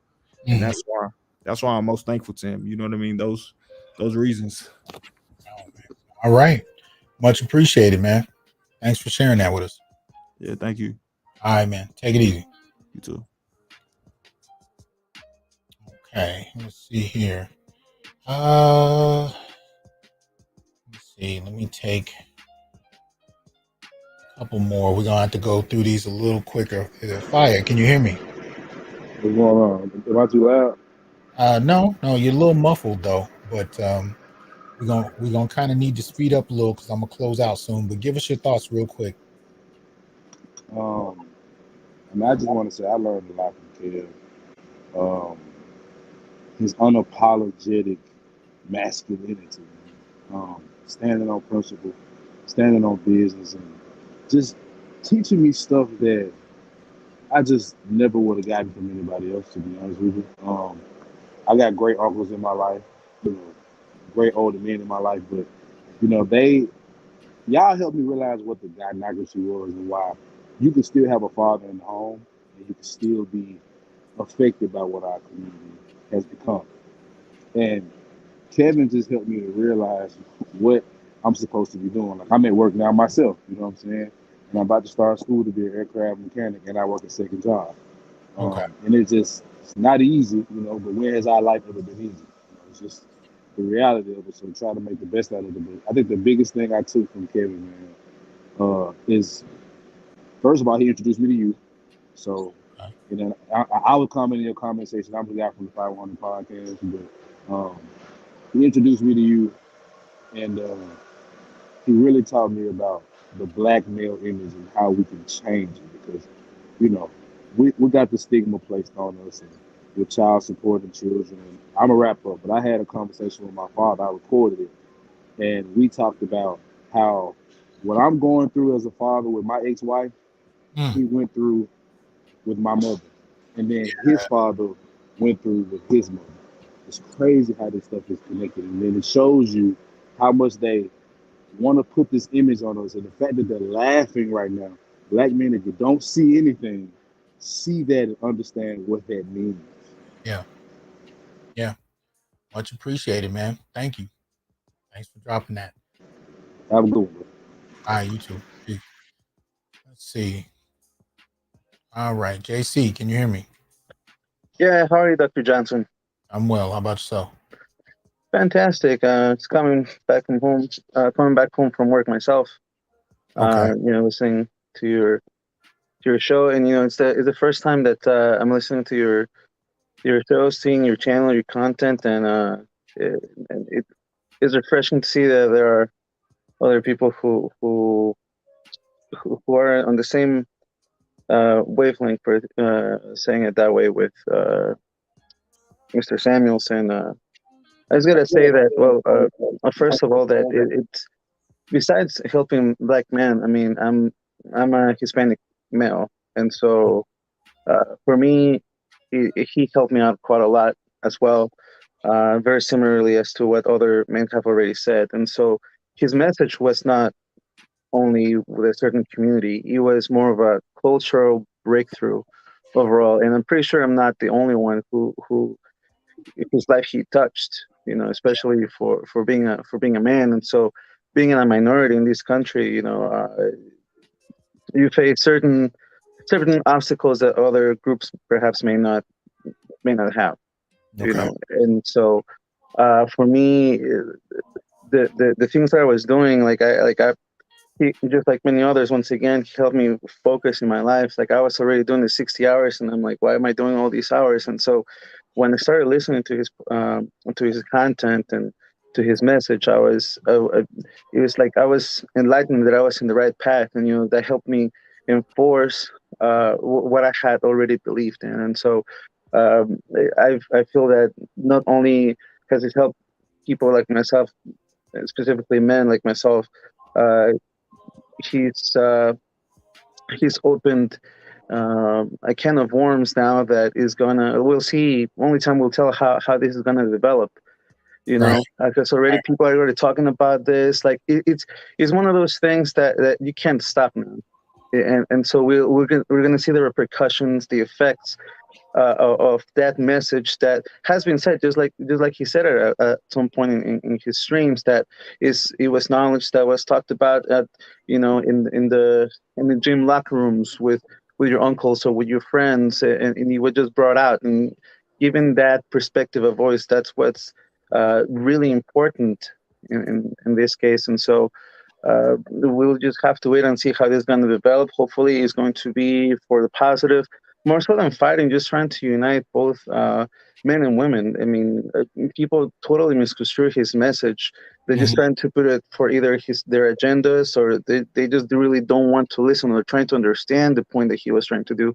And like it has been said before, that people may not have liked his way of delivery. However, he did have points. And so it's disgusting, and is completely despicable the way that some people are celebrating his death. I mean, whether he was right or not in his ideas, however people see it, whether you are in agreement or disagreement with somebody in their thoughts, you should not wish death upon anybody. Right. And like, regardless of who they are, I mean, being happy about a human being that just had different ideas from you, that as far as we know only was trying to make his point across to people, that as far as we know he didn't have any crimes, as far as we know, obviously. And so just for having a different opinion of things, they're just wishing death upon somebody. I mean, that is completely, Yeah, it's ridiculous, but we've been, we're not surprised by it, but that doesn't mean we have to tolerate it either.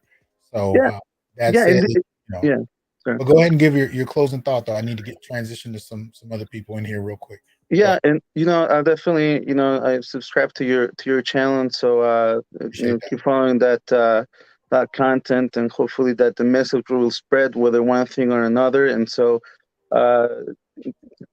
Mr. Samuels helped bring this manosphere into the spotlight, and that's as men, just in general, not Black men, Hispanic men, just as men in general, we needed that voice as well. And so hopefully, we can keep that going. And I'm even thinking about starting content myself, at least for the Hispanic community, for Hispanic men, because there are some things that are quite traditional that they're definitely outdated. So we'll see how that transpires. But thank you for letting me be in your show, and I appreciate for the time. Thanks for coming up. Appreciate it. I'm dropping the link for We Need to Talk. I'm gonna try to let him in real quick. I'm only gonna be able to do a couple more because I still gotta make dinner for my son. So that said, just do a couple more. But for those who for We Need to Talk, the link just dropped in for you to pop in. Blue, are you there? Can you hear me? Yes. Can you hear me? Yeah, I can. Go ahead and give us your thoughts real quick. Excuse me.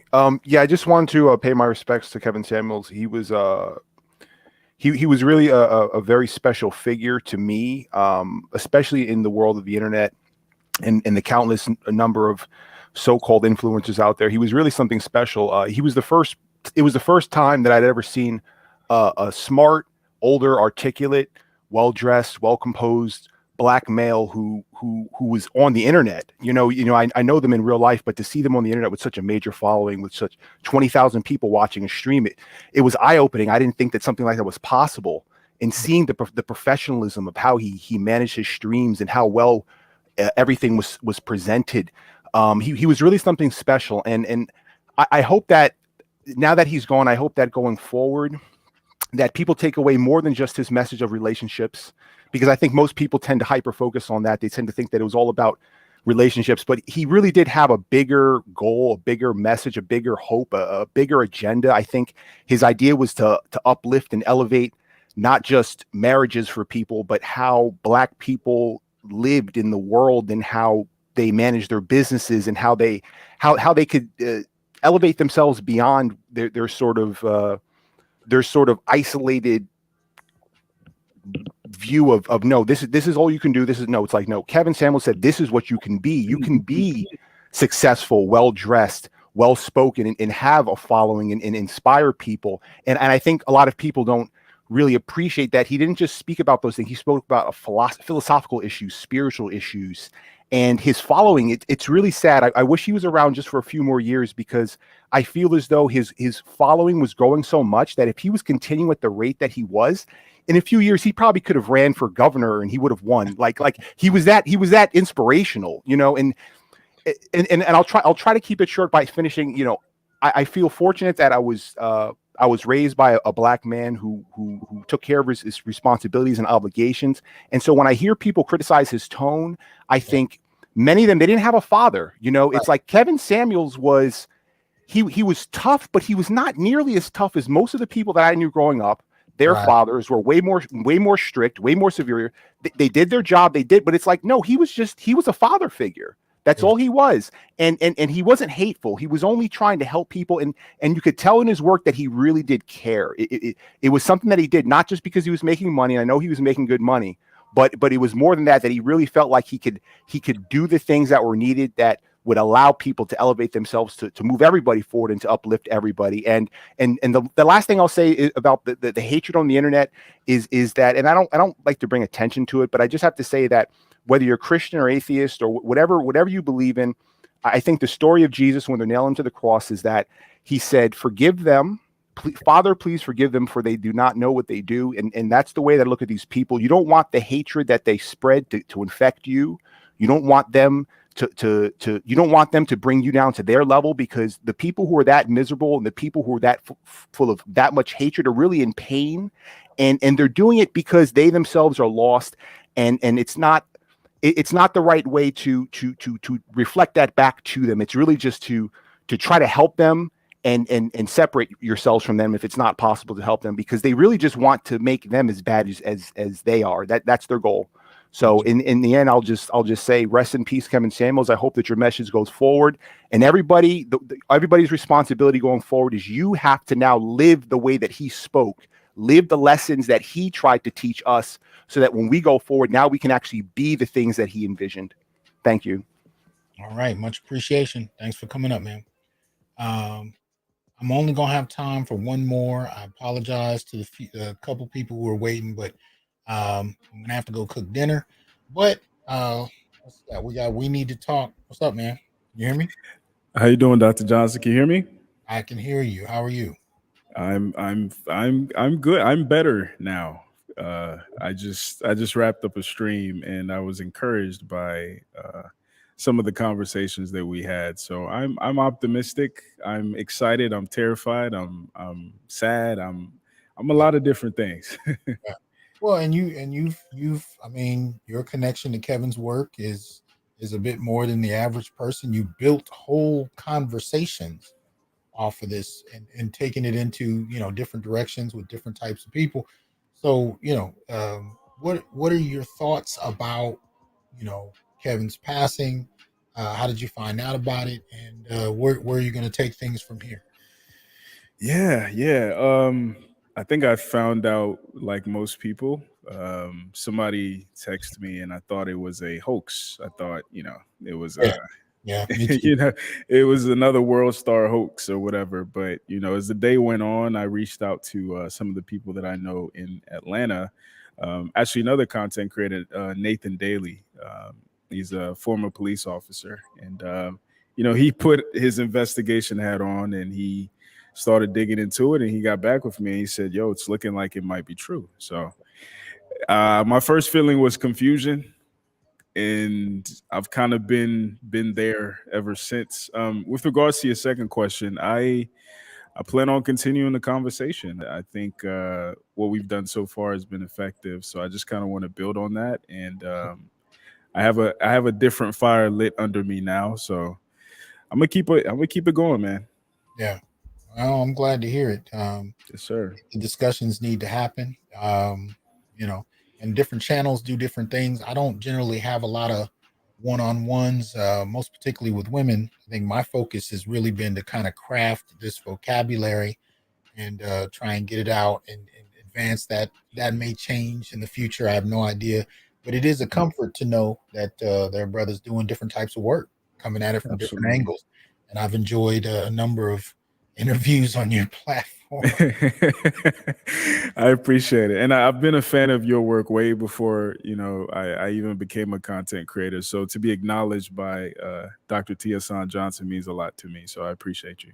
And you'll be up where, where are you at now in terms of subscribers? We hit 29,000 this week. Yeah. So it's moving. You're going to easily be at a couple 100,000 in a relatively short period of time. So all I can say is, remember the little people as you go. Nah. I'm gonna need my gurus in my corner. So if you could take me on as a mentee, I would be honored. Wow. Hey man, much appreciated, man. Any closing thoughts you want to give people as far as where to go from here? What I learned and what I've been learning since I started doing these streams, because initially I wasn't actually going to stream tonight. Yeah. And me neither, by the way. I wasn't going to stream tonight. I didn't feel like it was appropriate. But then again, I was told that for a lot of Black men around the country, this level of this opportunity for catharsis is something that they don't see very often. Good point. So, this particular stream was for them, for them to vent, for them to air their grievances, for them to have a stage and an audience. Because I think that is vital to the black male psyche, to the black male ego. So for me, we need to talk as a stage, and I'm just, building it plank by plank. Oh, okay. Much, yeah, Yes, sir. I hear you. I Yes, hear sir. you. Well, thanks a lot, man. Thank you. I appreciate you. Yeah, and we do need to connect. So Absolutely. please forgive me if you can email me one more time. I got swamped. It's all good. The end of the school year, so it's kind of nuts, but I definitely want to connect with you. So thanks a lot, man. Absolutely, I will. Yes, right. sir. Take care. Peace. All right, y'all. I appreciate everybody who came in, dropped their words, dropped their wisdom. I hope you take the spirit of this conversation and push it further, because at the end of the day, that's what needs to happen. That's what needs to happen, straight up. There's too much work that still needs to be done.